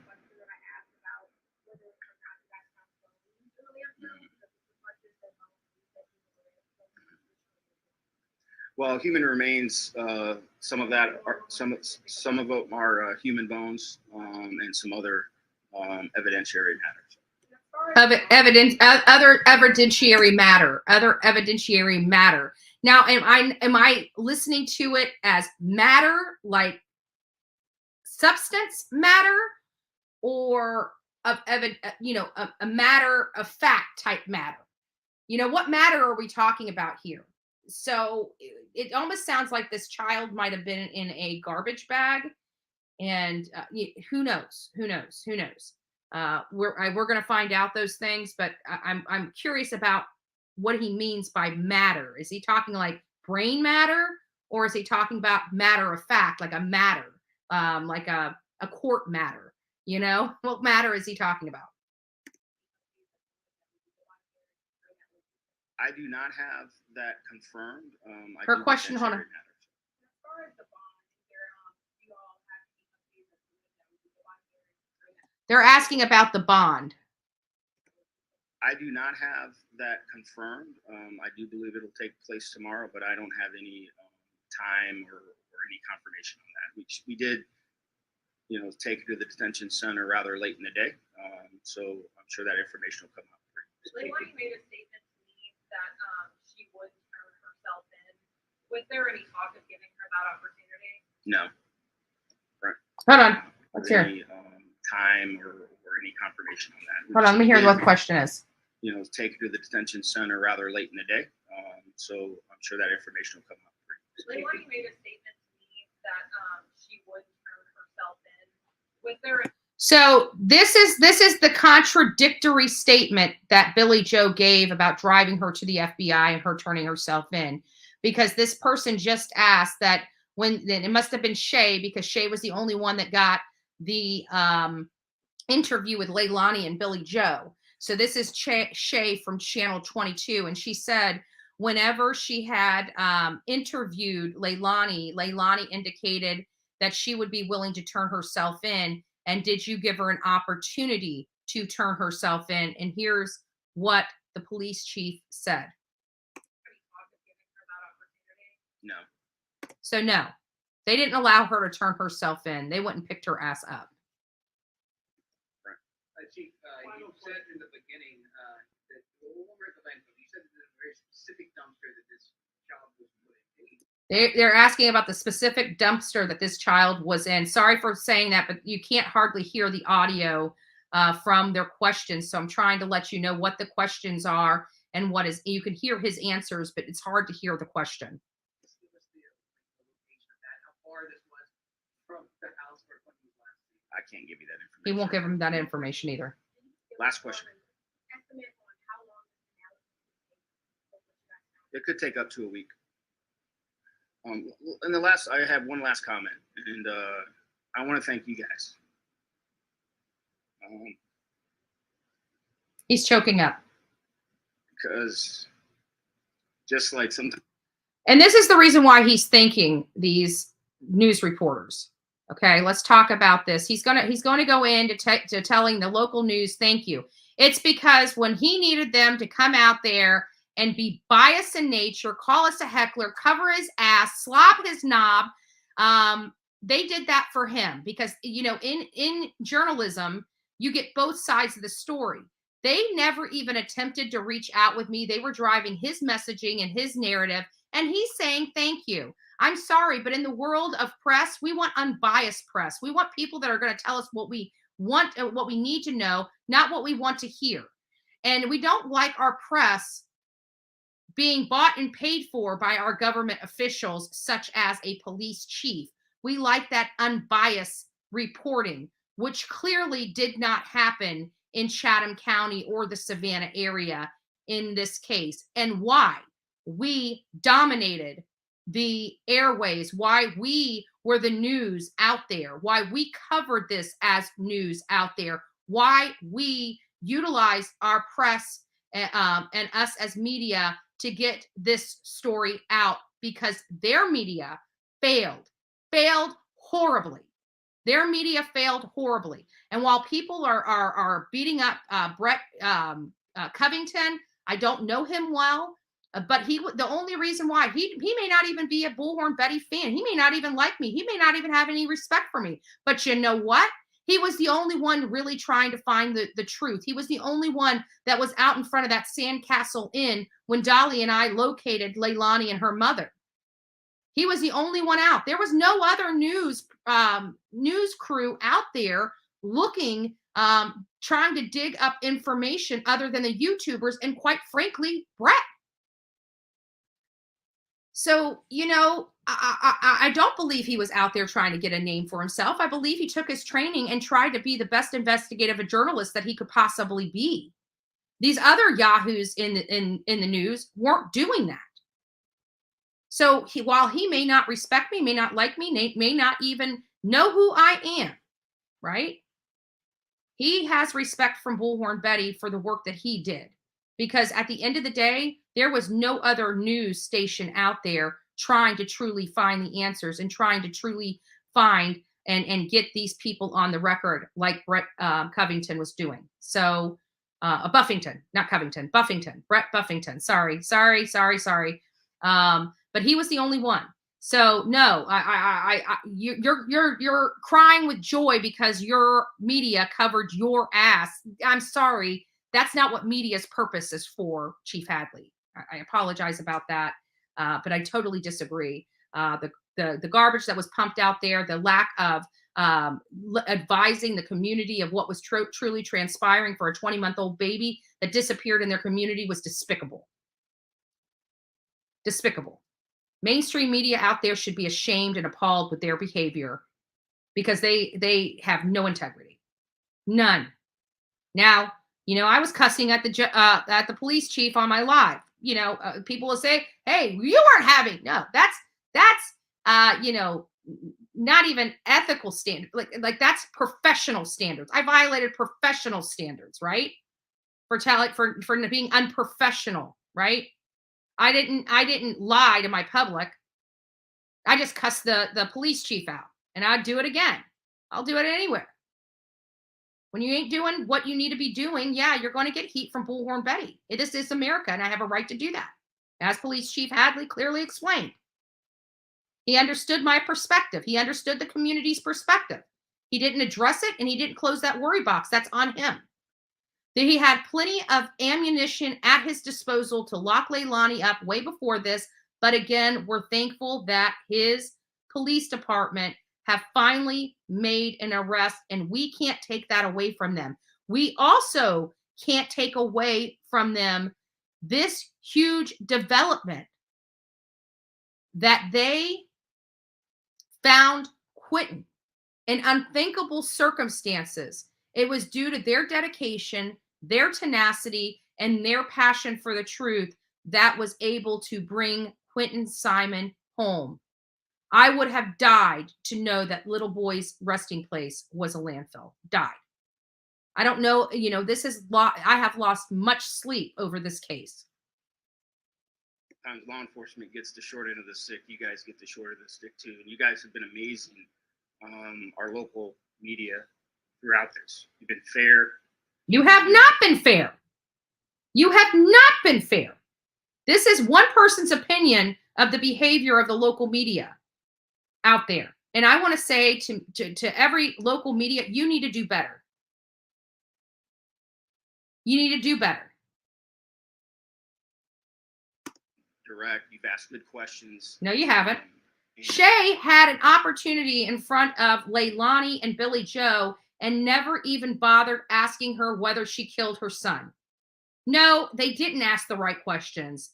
No, they weren't fair. No, they weren't balanced. They have no integrity. They were too busy covering your butt up than to tell the story. They were too busy calling us hecklers and being biased and lying to their audience, and their audience knew they were being lied to. Shame on the local media out there. I do not concur with his opinion of their local media. Yes, your local media slobbed your knob. They'll get the next interview with you on the next case, and let's hope Bullhorn Betty isn't there, because I will steal those ratings as well. Your media out there sucks. And you've given us some deference when we needed some deference. And so I just wanted to say thank you for your work that you do every day. Yeah, thanks for covering his ass. Thanks for covering his ass, media. That's what he was trying to say. If you didn't read between those lines, I don't know. If donations are made, please make to the funeral home to be used for funeral only. Yes, we are going to be advocating for that. I am not going to promote any Cash Apps, Venmo, PayPals for this child's funeral. No GoFundMes, no nothing. I am not going to promote anything unless it is a trust that is governed and maintained by an attorney, or the funeral home will take direct payments from our audience. We will not supply Billy Joe 1 red cent for her crack pipe. Ain't happening under Bullhorn Betty's watch. These other 8 channels, they want to go and support this monster. They can go ahead and support it. I support this baby, and anything to make sure that this baby has a beautiful funeral, I'm all on board for. But I do not want 1 red cent going to Billy Joe after the fact. If we have overages, those should come back to the people or be donated to a nonprofit like Missing and Exploited Children. But we are not going to supply Billy Joe with electric money, crack money, beer money, bar money. Ain't happening. She should be in jail. I finally got to see her cuffs. Awesome. You can't do things in the South the way you can do things in the North. Learn lessons from this, Hadley. This is the Bible Belt. The Southerns are some of the most God-fearing, salt of the earth people. Yeah, absolutely, Peaches. Absolutely. I'm from the South, born and raised. I mean, you don't get any more South than Florida. Like we stick out past Texas. You don't get further south than Florida. And we're Florida. How's our likes doing? We should have well over 1,000 likes, and we have just slightly under 800 likes. You guys, we need help with the likes. So if you guys are here, we're covering a lot of this. We just went over the press conference with Chief Hadley. Again, we broke it yesterday and ran this live yesterday. We definitely, Pam is saying, can we reach out to Bubba? I want somebody to reach out to Bubba, or at least give me his information so I can reach out to him. I'd like to talk to him about some things that I think he should consider. Like the video, guys. Absolutely.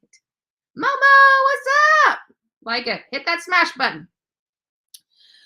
But now that we have that, we know that Quentin is coming home. Okay, that is first and foremost. Quentin's coming home. Okay, he's going to finally be laid to rest in a proper place, not a landfill. That to me is the number one thing right there. That trumps anything else. The second is Leilani being behind bars and charged with his death and disappearance. And that has transpired. Okay. Quentin's coming home. He gets to have a final resting place. It's not going to be the landfill, and Leilani is behind bars. Those were two of the top goals that we had. Those have been accomplished. Okay. I am going back to Chatham County. I'm going back there for a follow-up segment on this, just to get some content and, run live. I'm not going to be there, for weeks, obviously. There's no need for all that. I want to get some records while I'm there. And we want to make sure we know exactly when Leilani's going to be going to court. I would like that woman to see my face.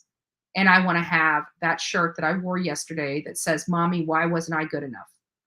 And I will probably have to wear that. I will wear that. That is going to be the special shirt that I wear for each and every time I have to go to court or see her in court. I may not be able to go to every single court proceeding, but the ones I do go to, I will have that shirt on.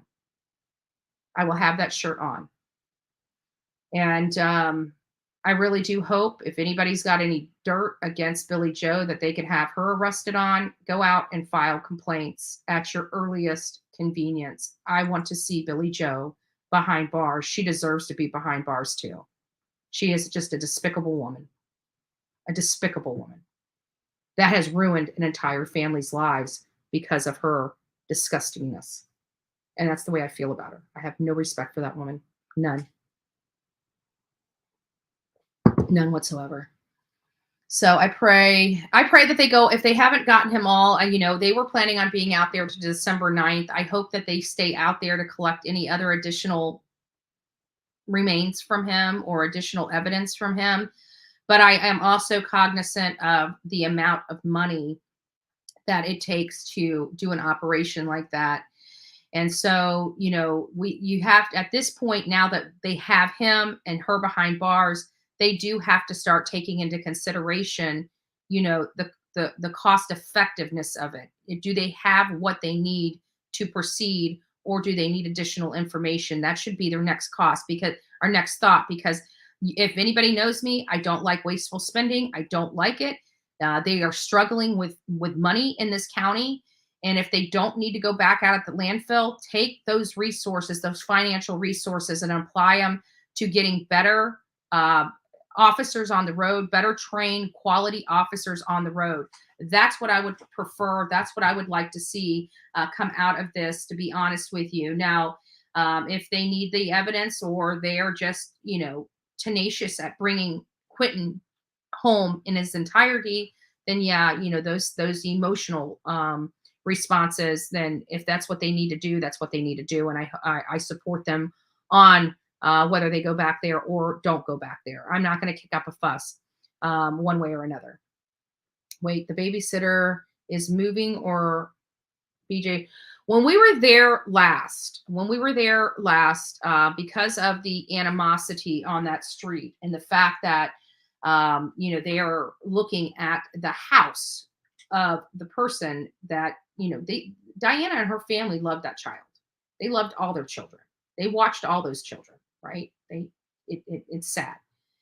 This is, as you can imagine, is very emotional for that family. They don't feel safe in their home because that safety was taken from them when Billy Joe, violently intruded, broke and entered into their home and assaulted them, made them fear for their safety. And law enforcement basically lied to their face yet again about how anybody can walk in your house. No, you guys got breaking and entering laws and statutes for a reason. Nobody is allowed to just walk in your home. And nobody is allowed to walk in your home and scream in your face and look like they are about to hit you. I am sorry. You don't get to do that. You don't get to do that. So she's very violent and she should be behind bars. We'll see. What does it say? I sent you a DM on Twitter. Please read. Give me a second.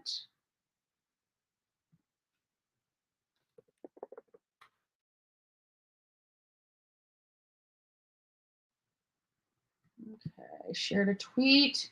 Jennifer Coffendoffer. Okay, put that down. Thank you. Let's just put this up here for you guys to see. Please use platform to find fugitive Christopher Frankowitz Queenie. He stabbed and choked his daughter Camilla to death on November 18th. She was 11. Oh, wow. That's awful. And where is this located? Let me see if I can click this.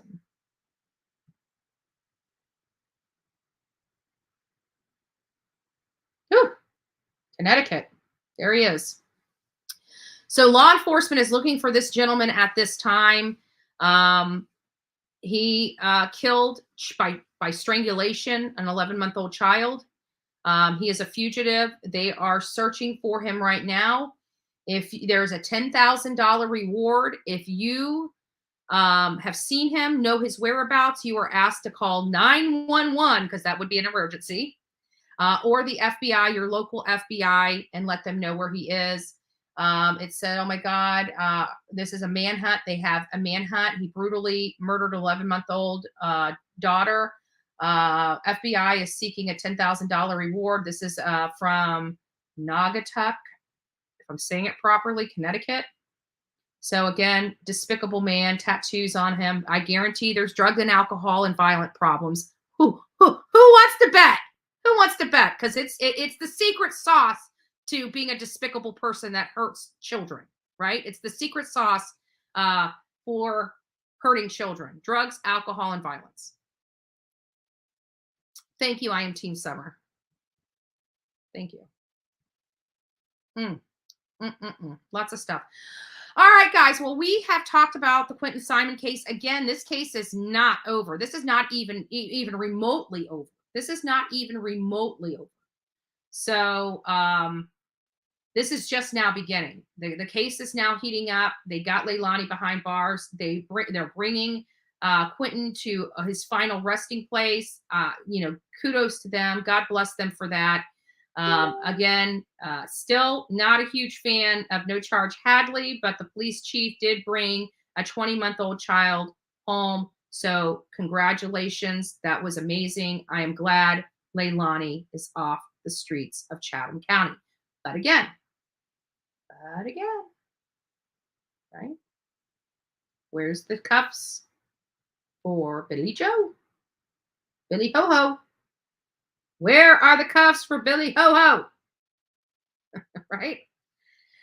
So just kind of segueing out of this case for a little bit. We're already at 2 hours. We're going to go over to the Idaho 4. I want to give you guys an update on that.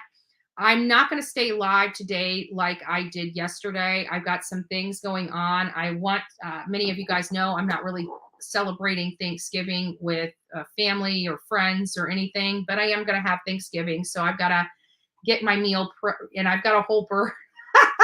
So I figured I'd cook the whole bird and then just, freeze it and make a couple dinners with it throughout the next few weeks or whatnot. You know what I'm saying? So I'm going to have a Thanksgiving dinner and I'm going to be enjoying myself. I'm not sure if I'm running away for actual Thanksgiving or if I'm going over to my BFFs for Thanksgiving. My mom's going to be, I believe, with my sister's sister.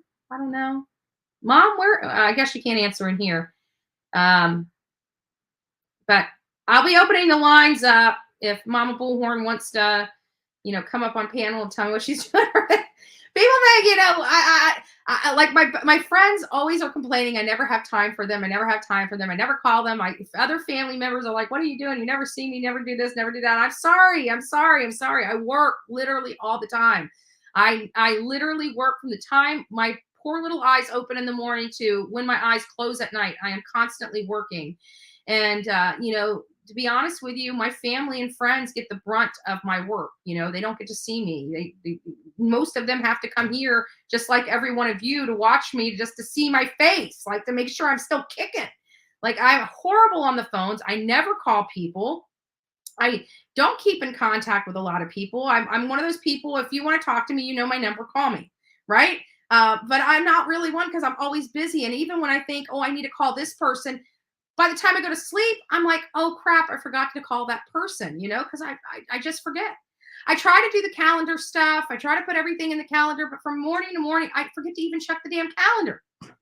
It's insane. So I even started this thing about putting alarms, like on the important stuff, like setting up an actual alarm where the phone goes whoop, whoop, whoop, whoop, whoop, whoop, whoop. And sometimes that doesn't even work because I turn the volume down. Just right.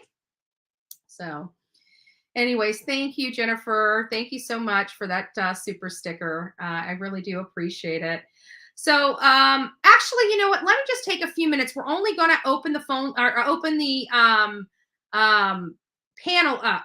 I'm going to open the panel up, but I'm only opening up for about 15 minutes, just so people that have any kind of statement that they want to say about Quentin Simon, Leilani, Billy Joe, the police chief, all these things, you guys can go ahead and come up here and just let me know. And then after that, we're going to go ahead and move on to the Idaho 4, the murder of the 4 University of Idaho students, and the update from the police department related to that. So let me go ahead and drop the link. Mods, keep this link. I'm not pinning it to the top. I don't want to pin it to the top because people will just keep coming in. Some people are delayed. And so even though we stop this, they're going to want, but I want, if you guys want to grab the link and come in here, I'm only accepting 3 people for this segment, just 3 people. If you want to come in here and talk about a Quentin Simon or the Quentin Simon case, come on in. Otherwise, I'm just going to go ahead and move on forward with the Idaho 4. So I'm going to let that kind of, roll through the chat. Mods, grab that link and copy it because I'm going to need you to drop it. Okay. Hey, Rick. What's shaking? Good morning. Good morning. It's a miracle. I'm so thankful that they finally got justice for this little kid. He deserves justice. So. Mm-hmm. It's a blessing. Yes. But if you could get back to me on Messenger. Did you send me a messenger? I haven't even checked Messenger today. It's been about a week, but then you're hidden. You're like way. You need to send me a thumb up or a wave or something that puts you back at the top, because I literally have. If I said about 150 messenger messages I haven't read, I mean it's that much. Maybe. All right, well, I'll make sure I do that. I just wanted to come up and say, bless everybody in the chats. Thanks for all the support. Get out there and hit that like button and support this channel. Yeah, and have a happy Thanksgiving, Rick. I hope you have an amazing holiday, and I hope we get some more clarity in this case. In the coming weeks. I'll definitely be following. And my son says to tell you hi. He loves your song in the mornings. Oh, tell him hi from Bullhorn Betty and kisses. So we watch your show every time it comes on. So. Very well. I appreciate it. Thank you so much. God bless you. Much love. Much love to you too. Bye-bye. Chadwell, you're next. What's shaking? Oh, hold on. Chadwell, what's shaking? Hold on, let me get you off, Miss Ann. There you go. You're up, Chadwell. Good morning. Good morning. How are you? I'm good. How are you? I'm going to try this again. I know I tried yesterday and I was talking away and then I just disappeared. I don't know what happened. Yeah, you just dropped off technology. Well, you froze up and I'm like, I can't hear you. And then it just popped you down and we never got you back. Right. No, that's okay. No big deal. My question today, and I'm kind of catching up with everything. Are they going to be, because it's supposed to be in court today, correct? I heard they fast tracked her yesterday and they gave her no bond, but that's just hearing from somebody. It wasn't confirmed, or I couldn't vet that. It may just be somebody's interpretation of what they heard. So it's possible she could be going for an arraignment sometime today if they didn't arraign her last night.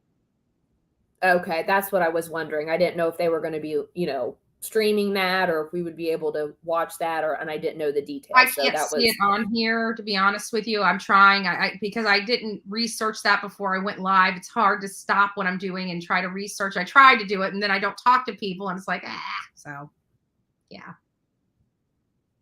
But right, we'll right. No, that is completely fine. No, that was what I was. Yeah.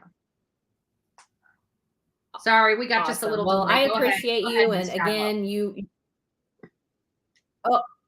Oh no, you're fine. I was just wanting to say again, thank you for all your hard work. You guys are doing an amazing job, and like you said, your batting average is high. You're killing it. So again, we appreciate you, and I hope you have a great day, and hope everyone in chat does as well. And I'll hop down and let the next person up. Thank you, Chad. Well, God bless you, and have a wonderful Thanksgiving. Poor thing. Just dropped her audio. Oh. But you did it right. You took your face off, and that does help. Okay, no name. I'm bringing you up. Miss Ann, what's shaking bacon? Hey, darling. Last night after we got through chatting, everybody was in the chat thing and asking how they could get a cake from you. Mm-hmm. How could they donate to the trust fund? Yeah. I have sent that information over to Bullhorn Betty's. Yep, I'm popping it in. Thank you. So here's her Facebook page. Give me just a second. Let me pop this in. Here's her Facebook page. That is for Miss Ann. If you want to get a cake, if you're in the area, she has a ability to get you guys cakes. Reach out to her on Facebook, and give me just a second, Miss Ann. I got the other paperwork or the other stuff for your fundraiser here. This is to help. This is just to let everybody know, this is handled by an attorney. Mm-hmm. So this is not funds going directly to Miss Horn. This is handled by an attorney. Many of you guys don't know, this is a beautiful lady. She does a lot of great work, a great community person in her community, has the largest Facebook group, but her, just like many of us that do this work out of a labor of love, things go by the wayside, and her back half of her house it's got leaking issues. She's probably gonna have to demolish her whole house. I don't know how, or at least that section. So I will be posting. The whole house has got to come down. Yeah. So if you guys would like to make a donation, $5, $10, here's the address that you guys can make that to. And that is the attorney's office for those. Do they just make it out to you, or do they have to? No, they make it out to his law firm, Spiva, SPIVA. Yeah. Law office. And down at the bottom of the check or whatever, they just put my name, Ann Horn. And then if they want to do Cash App, go to Sandy Burnstead's Cash App and donate that way. Betty's going to put up both so that y'all can get that information. As far as cakes, I just took 3 out of the oven, and I just put 3 more in there. I've got 11 to do today, 19 to do tomorrow. They're $25 a cake. If you're local, it's almond cream cheese pound cake and lemon cream cheese pound cake. You can send me a Facebook message, and therefore I'll get it, and we can set up a time and what day. I'll bake Thursday too. I don't have any cakes to do Thursday, but if y'all want one, don't waste my time now. Yeah. Make sure you're coming. I am on disability. I'm retired. I've had back issues, back surgeries. So this little bit of money from these cakes will help me with Christmas, and whatever else, Yeah. So if you can donate to the trust fund for them to tear this place down and get me something else put in here, that'll be terrific.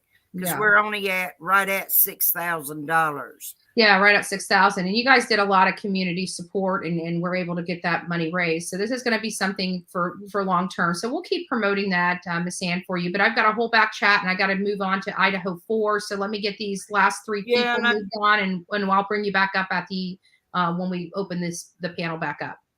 Well, I probably won't be able to. Okay. I've got 2 here that's wanting to have a dog fight. I don't know what the issue is.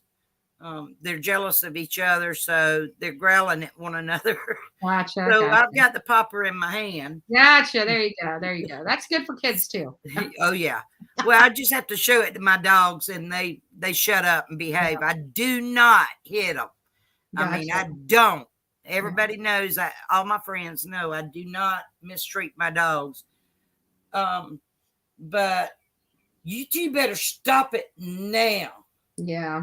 All right, Miss Ann. Well, thank you. God bless. I got to move on. I'm running out of time here. And I just want to say thank you to all the supporters of Betty, Dolly, Molly, Olivia, all of them.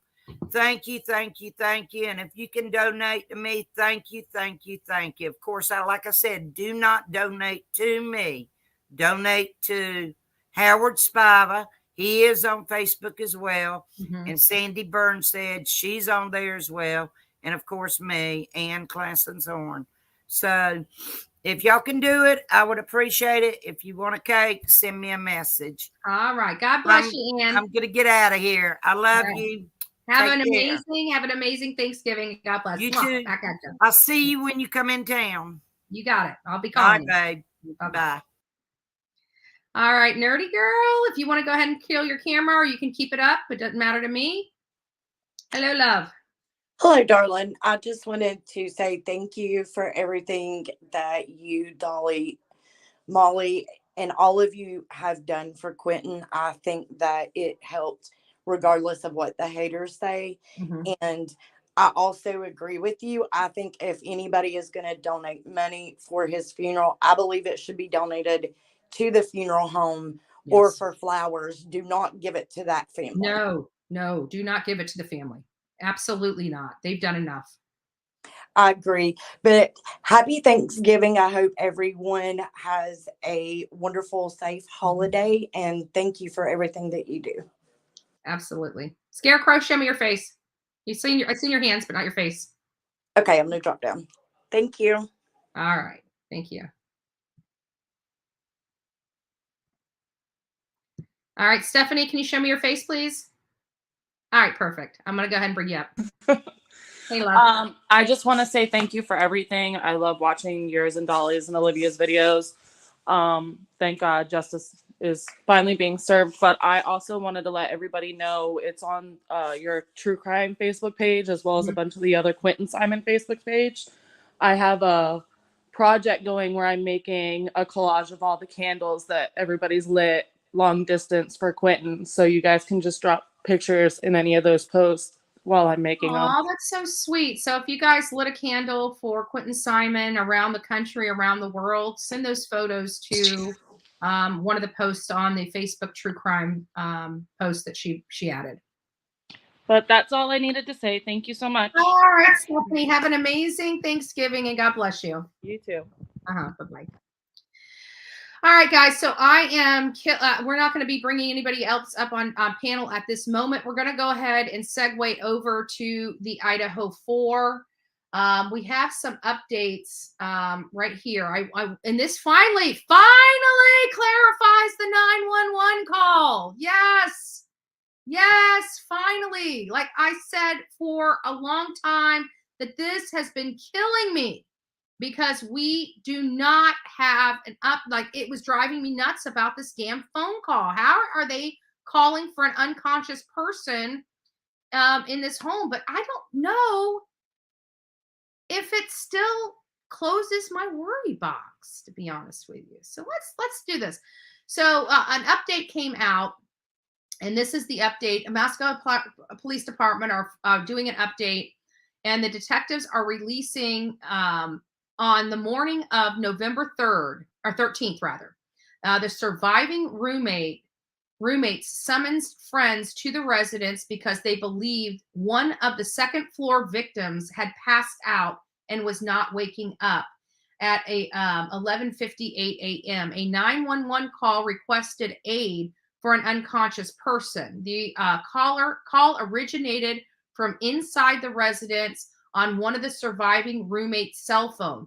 Multiple people talked with 911 dispatch before Mascow police officers arrived at the location.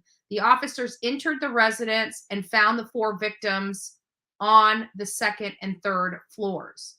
At this time in the investigations, the detectives do not believe any individuals at the residence when the 911 call, when 911 was called, is involved in the crime. So all the people that were in and around that home on that morning, going into that early afternoon time frame, they believe have all, and they're stating, that they have been basically cleared. And so even the other people. It also further states, rumors and speculation continue to circulate about the ongoing investigation. The Mascow Police Department cautions the public not to rely on rumor and remain committed to keeping the public informed. They urge reliance on official channels for accurate information. And I have to be honest with you, Mascow Police Department has been forthcoming.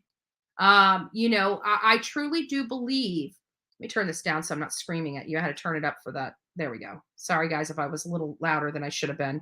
I forgot that the volume was up on the mic. So sorry.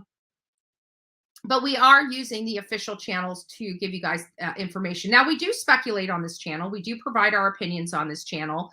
But again, I'm still, it still doesn't close my box because it was a bloodbath. How could they think somebody was just unconscious in that bloodbath? But it does state that multiple people talked with the 911 dispatch. So I have a funny feeling, even though the very initial report, the call was so that whole thing about a friend fainting outside, fainting downstairs, that was all misinformation. It appears that somebody must have went up. They must have saw. They thought one of their friends may have not had any, problems, or they thought maybe the other person was the victim and the cause of all the blood and stuff like that. And apparently, one of the people on the 2nd floor they thought was unconscious. They called it in, and when law enforcement spoke to multiple people, when law enforcement finally got there, they found all 4 of the victims. So that kind of does at least explain a little bit about that 911 call. We have literally been waiting for this information for some time. I didn't realize it was released on November 20th in the late hours. So yesterday was all the breaking news and things of that nature. And we were talking about the press conference, but even at the press conference, they failed to discuss that 911 call. And I thought that was, we're all confused about the 911 call. So at least they have explained that away. For those that are just coming in and don't know what the Idaho 4 is about, let me just go through just a little bit of background information for this. So there was off-campus housing, which is kind of like dorm-style campus housing. A couple people utilize the restroom. The same restroom. This is a 3-story. You have a 1st floor, 2nd floor, and a 3rd floor. And the surviving people were on the very 1st floor. They were not attacked. They survived the attack. They didn't even know it was going on. However, their roommates on the 2nd and 3rd floor were murdered in a very gruesome and violent manner. And the question is, who did it? That's where we're at right now. Who did it? It seems like everybody so far in and around their circle, at least on the 13th, has been, the 12th and the 13th have all been cleared. we know that Kaylee, one of the victims, recently had broke up with one of her boyfriends, broke up with her boyfriend that she had for many years for a break, and they were getting back together. They had a dog. We haven't heard where the dog is. We know that the dog, she had possession of the dog, but again, have not heard whether the dog survived the attack, whether the dog attacked, whether the dog was hiding, whether the dog was let out, whether the dog was put up. We don't know those factors of this case at this moment. And that information may not be released to us for some time, but we are seeking more information about the dog. We were seeking more information about the 911 call. It was clarified as of yesterday morning that this was reporting of one of the victims being unconscious, and multiple people at the house did in fact call law enforcement. I can't imagine the scene that those young people had to witness. That it's going to scar them for life. And it's sad. So let me go on here and see if there's any other updates that we need to know. Let me just pull this up so you guys can see it as well as we go through here. So if I'm missing anything, there's a community alert out there, but here's so Mascow Police Department is providing the following information. This was released 14 hours ago. So the updated information is the FBI are now accepting tips. The FBI is now accepting tips. If you guys recall, before the tips were being called into the Mascow Police Department, the Mascow Police Department had a tip email to the Mascow Police Department, but now they're saying the FBI is accepting tips and digital media. And you can have that tips and digital media sent to fbi.gov/Mascow, Idaho, all spelled out. Let me just put that up here. Give me just a second. Copy address. So if anybody needs this information, oh, that didn't copy right at all. Wow, that didn't copy right at all.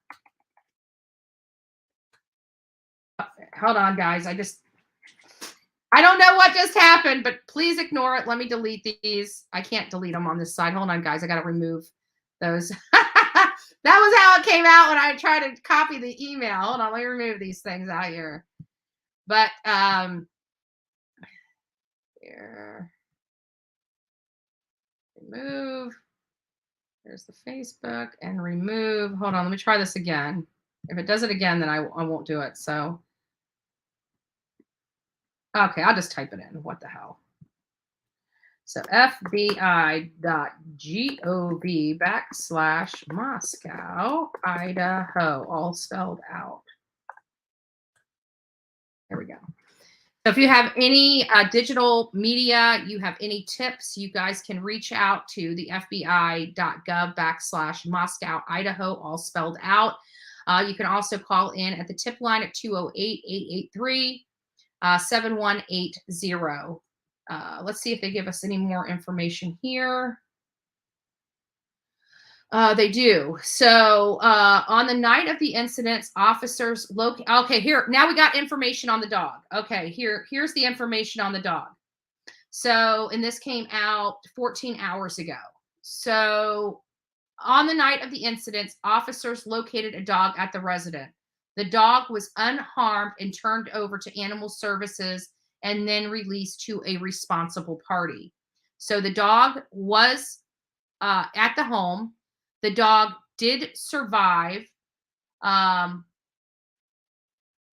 dog was at the residence. The parents or the boyfriend are now have the dog in their care. Groomer control.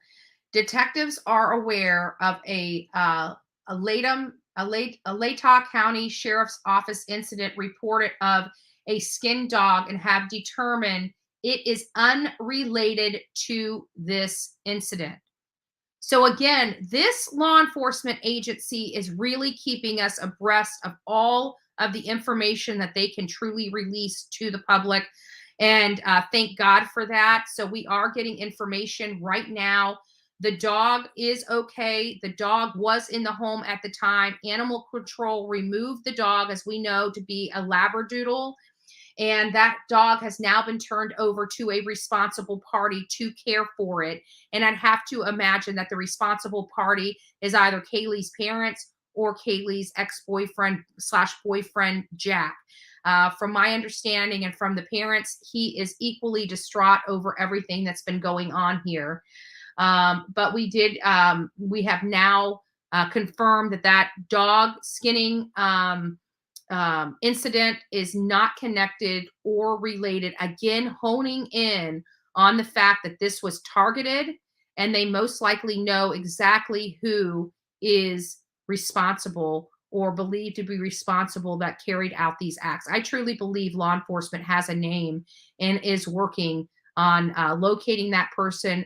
That person's either already in jail or will be going to jail here in the near future, either on these charges or unrelated charges in nature. They further state that contact Latah County Sheriff's Office for further details.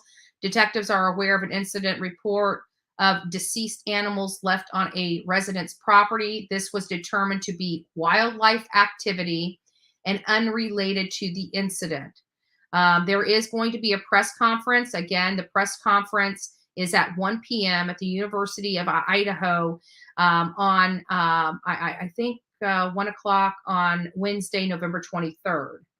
All press release, go to live serve, City of Mascow website, sign up for new news release. Let's go over here and go ahead and sign up. Let me pull this back so you guys don't see the information I am putting in here. We have media updates. Okay.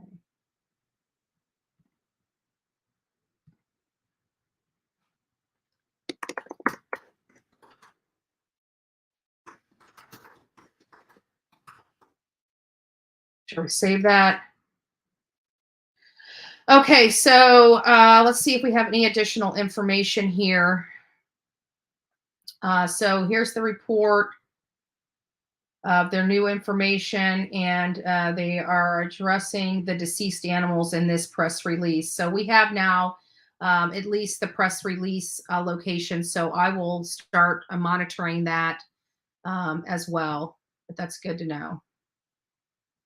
That's good to know. So we'll be monitoring that as well. And then those releases are also put on their Facebook page, for the public. I just think the media is probably released just a little bit before. I think a random killing is when look at the house. I wouldn't.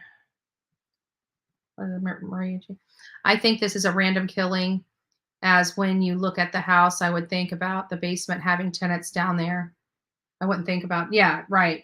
I don't think that this is random at all. And the reason why I say that is because, to me, when I read the body language of the police captain, it to me feels like they know who was targeted in that home, and they know by whom they were targeted by. I really truly believe that. And again, welcome for all opinions and things like that as we work through these details. But I do listen to law enforcement. I do listen to the information, and I do believe with this particular outfit, they have been very accommodating. They have been very transparent in this. They have been trying to keep the community at large abreast of everything going on. This is of great public concern because there is a person that brutally killed 4 people on the loose somewhere in the United States of America. We don't know if they're still local, if they've left. This is a university town, so there's a lot of people that are in this area that do not reside, or stay in this area. They commute. They're there for the semester, but they go home. And this is right on the heels of Thanksgiving. So, this person could be going home and say that they left school early to have an early Thanksgiving. Again, they may have bruising. They may have scratches. They may have injuries on their arms, their forearms. Don't forget these areas here on their forearms, up here on their chest, around their face, that they will be making some really absurd, the story that they tell is just kind of unbelievable as to how they got these weird injuries on them. Anybody with those types of injuries, please call the FBI, call, this Moscow Police Department and report that. You can do that at 208-883-7180. And I behoove anybody that has somebody that they know that was in and around this area between the hours of, or the dates of November 12th through the 14th, I would presume. I would like to hear you guys calling those tips in, especially with trauma on their body, scratches, bite marks, lacerations, those types of things we're looking for on a person. This person was equipped when they came into that house, so they could have been wearing protective gear, protective facial coverings, protected, gloves and things of that nature. So just to give you guys an idea of what's going on here, this is where Kaylee and Madison were. This is the Corner Club. Somewhere along this area was the grub truck. Over here is the Sigma Chi location. And this is where Ethan and Zaina attended a party. We also have this one. That's where this right here is the University of Idaho. This is this other purple. Let me see if I can get it. There we go. Is the Sigma Chi fraternity. And this yellow dot here is 122 King Road. This is where the murders took place. So you're going to be asking, why are these other pins, move this up, why are these other pins here, right? Why are this pin here, this pin here, this pin here, and this pin way down here? Because these are the locations that law enforcement gave us as to areas that they were searching. So they were searching over Arboretum,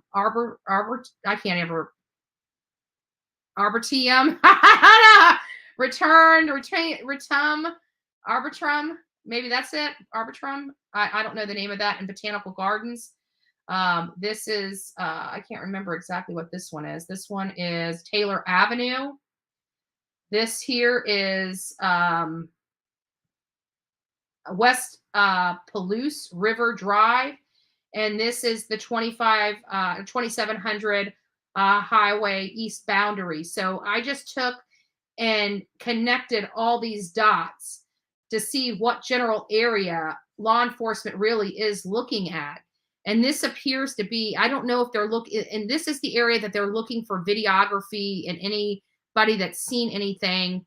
But these are the pinpoints that they had given us for the northbound, north boundary, south boundary, east boundary, and west boundary. And then when you connect them, this is the area. So are they just looking for evidence, or do they believe that somebody that resided in this area could be responsible for the deaths of these women? It very well could be a couple things. Again, just looking for evidence, looking for videography, looking for, a change. It's like if this person was covered in blood, they may have went to these woods. Let's see if I can pull these in. They may have went to the woods around these communities. I mean, they're not really a lot of woods, but there is some wooded area and some shrubbery and some foliage there that somebody could sneak in and strip their clothes off and leave them. So there might be still some investigation going on related to still looking for the clothing that was used by the assailant and other evidentiary matters. We have to remember they still don't have the knife. So we've got a person that may have disposed of the knife as well as their clothing and gloves and things of that nature that will have DNA and other evidentiary value. But these are the points in which they are wanting to collect evidence from. So this is just, again, I just connected all the dots to give us a good idea of what areas that they're really searching and what areas they're really wanting to find evidence in. So if you are in this area and you have a Ring doorbell camera, look at your footage. If you have any other type of surveillance, still photos, I mean, there are still old cameras out there that take multiple still photos as opposed to a video. Those things could be beneficial. There may be a store here. There may be some other places. There may even be somebody out there that has trail cameras. You never know. There might have been a kid that was riding a skateboard that had a a GoPro on, or somebody with videography in their cars, on the dash cams and things of that nature. So if I know that there's probably some people from the Idaho area watching this show. If you're in these boundary areas and you have any type of digital videography or photos, look through them from the night, the early hours of the 13th. I think they're looking from 3 a.m. to 6 a.m. Check your cameras, check your footage, find a way to check. If you don't know how to do it, just call law enforcement and have them come get it themselves. This is crucial. We have young university children slaughtered in their sleep. That is a problem for me. That is a huge problem for me because, our children, we send them off and we expect them to be okay, especially when they're doing the whole, university experience. We want our children to be safe. And unfortunately, in this particular case, there are 4 parents that are grieving right before the holidays. This is not fair to any of those parents at all. And so our heart goes out to them. We pray for these victims' family and friends. So I just want to open this up. I'm not going to go too much into it. We've kind of swallowed so much time going over to Quentin Simon when this was really the meat and potatoes. But I understand, a lot of stuff for Quentin Simon, a 20-month-old child murdered at the hands of his mother. It's horrible. It's horrible. So mods, if you guys want to throw the link in for the chat or for the panel, you can go ahead. For this particular one, we're going to go ahead and probably not bring people up. I'm going to try to keep it where you guys don't have to be seen on TV because I know that the trolls are already here. Okay, well, what does it say? What does Wild Angel say? Okay, well, that makes sense because it's only the time he's not live is when he's in the middle of something going somewhere. So where's he traveling to? Tennessee? Oh, I must be coming in at the middle of that. I don't know if people are asking me where Dolly is. I don't know where he is. I have no earthly idea where he is. He doesn't communicate with me like that. So wherever he's at, I'm sure he's having fun and enjoying himself. So, or he's working, right? So whichever it is. But again, I don't have a clue. And he doesn't communicate with me like that. So unless we're working on a job, a project together or collaborating, I don't know his comings and goings. He filled orders yesterday. Well, hopefully he filled Bullhorn Betty's because I'm still waiting on my free Lolo shirt. And I requested it for it to be signed, but I would just be happy with just the shirt, to be honest with you.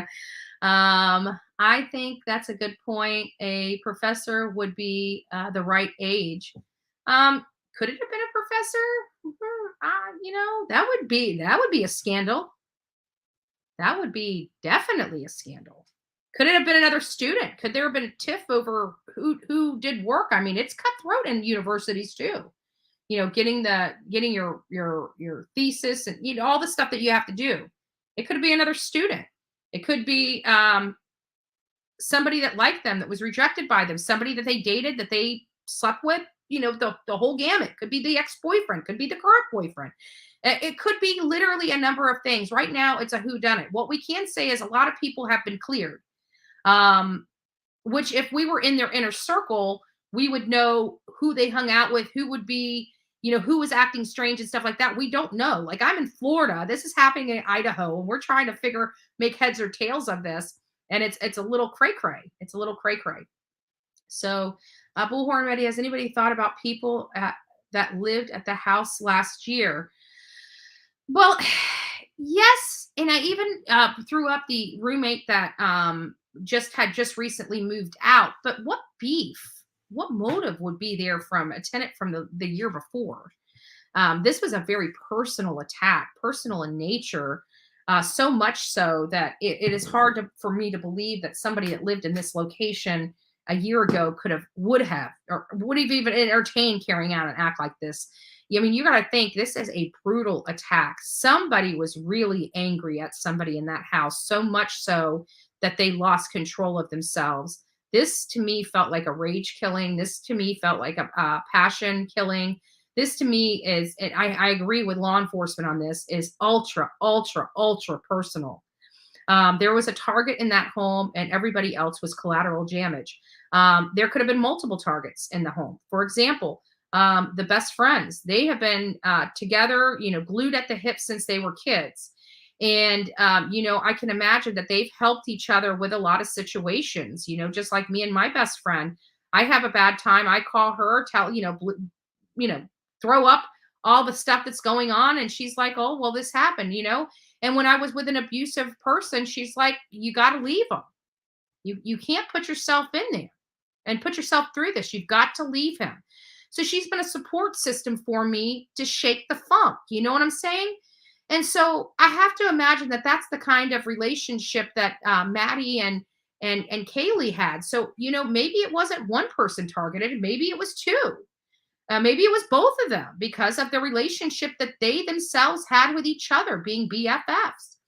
A jealous person likes to take you away from people and doesn't like you picking a friend over them. Again, this could have been, Kaylee. We have to look at this, not saying that it's true. This is speculative in nature. There's nothing saying this. I don't want people running with this and saying this is fact. This is not fact.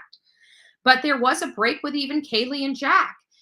These are college kids. I remember the college years. You're young, you're partying, you're getting drunk, boys are paying attention to you. Was there, another person in, during the break of Jack? Kaylee's mom was saying she was going back to Jack. She knew that Jack was going to eventually, they were going to get married and Jack would be the father of her grandchildren. That's what Kaylee's mother was saying to the news. She had no doubt that that was going to happen. So my question was there another person that she saw during this break that was very upset that she was going to be going back to her ex and had the mindset, if I can't have you, nobody can have you. We heard and what made me start focusing on Maddie is because there was a video that was out where you could clearly hear a man in the background. Yes, and Jack has been cleared, just to let you know. But there was a man in the background of one of Maddie's videos that you could hear him say, are you seriously going to wear that? And so there is a tinge of jealousy from a male voice on a video that really does kind of make me start wanting to look at Maddie. That's why I said, we've been so focused on Kaylee. Nobody's really dived into Maddie's past background, social media, finding out who she's in and around and things of that nature. So we have to look at these. I really don't believe Ethan and Zaina were the target. I believe they were the collateral damage, hands down. I don't believe that they were the target. Because if they were the target, the person would have stopped on the second floor. They proceeded to the third floor. And that's the way my brain is telling me to analyze this case. So again, Idaho 4, not going to take a lot of time. I was going to go dive into this a little more, but as you guys can imagine, I am, as always, exhausted because I get up too early and I stay up way too late. So hopefully somebody, hopefully Justice for All, MGL, or somebody, is going to be picking up here in just a few moments. I just wanted to tell each and every one of you, God bless. Thank you so much for your love and support. It is, as you guys can imagine, this work is tough for the people that do it. And it's even compounded when you have all the hate channels coming after you. But I have to be honest, since I stopped listening to the garbage and the nonsense from those hate channels, my life has been 100% better. And I definitely believe your life would be 100% better too if you guys did the same thing. So with that being said, I want everybody to have an amazing day. We will be back here again tomorrow. I will be, well, I may have some, I may have something I have to take care of tomorrow morning, first thing in the morning. So we'll see about the timing of me going live and if I'm going to do that project. I got to work on it. Why I got to get off here now because I got a lot of paperwork to do. Plus, I got to start preparing and at least getting my bird seasoned up so it can sit. It can sit in the refrigerator until tomorrow for cooking. So lots of stuff. I am having a Thanksgiving on a Wednesday instead of a Thursday this year, but I'm sure I'll be happy. I'll be happy. We'll see how it all works out. But anyways, guys, I appreciate all of you guys that have stuck with me. A lot of great news is coming out. It's sad news, as you can imagine, but we're very thankful for it. We're not going to stop evil. But I truly do believe that good trumps evil each and every time. There's going to be cases like this, like Quentin Simon, like the Idaho 4, that just captures how horrible this world can truly be. But it also captures the greatness of what this world can turn out, because all the people fighting for these people are some of the great, amazing people of this country and of this world. And Trump, I truly believe that good will always trump evil. And that's what we try to do. We try to expose the evil, and we try to bring the evil to justice. Nothing will ever stop it. Nothing. It'll always continue to happen. I wish I could say something different.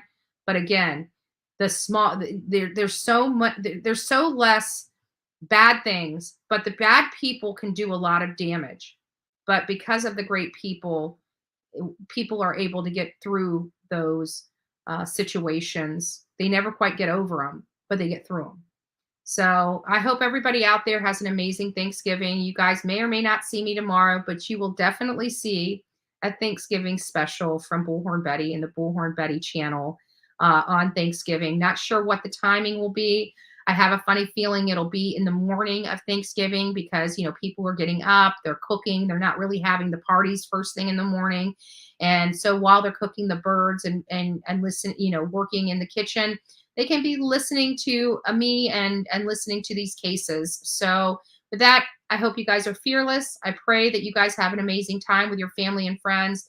This year, this Thanksgiving, let's be thankful to our friends and family, our family and friends first and foremost, and then be thankful that these horrible people that do despicable things are getting off the streets of the United States and around the country and around the world. You know, that's huge. We have a lot to be thankful for. Harmony Montgomery's case is proceeding. Quentin Simon's case is proceeding. And we're going to continue to expose these cases and pray for justice for these victims. Have a great day, and God bless each and every one of you. Good day.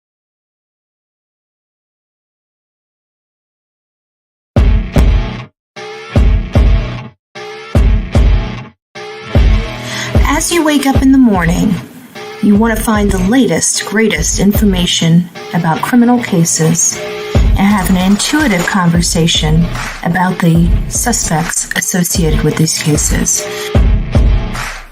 Head over to the Bullhorn Betty channel on YouTube.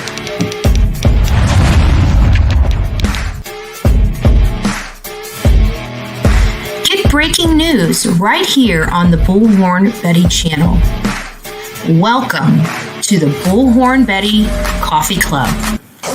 Enjoy your stay and enjoy your day.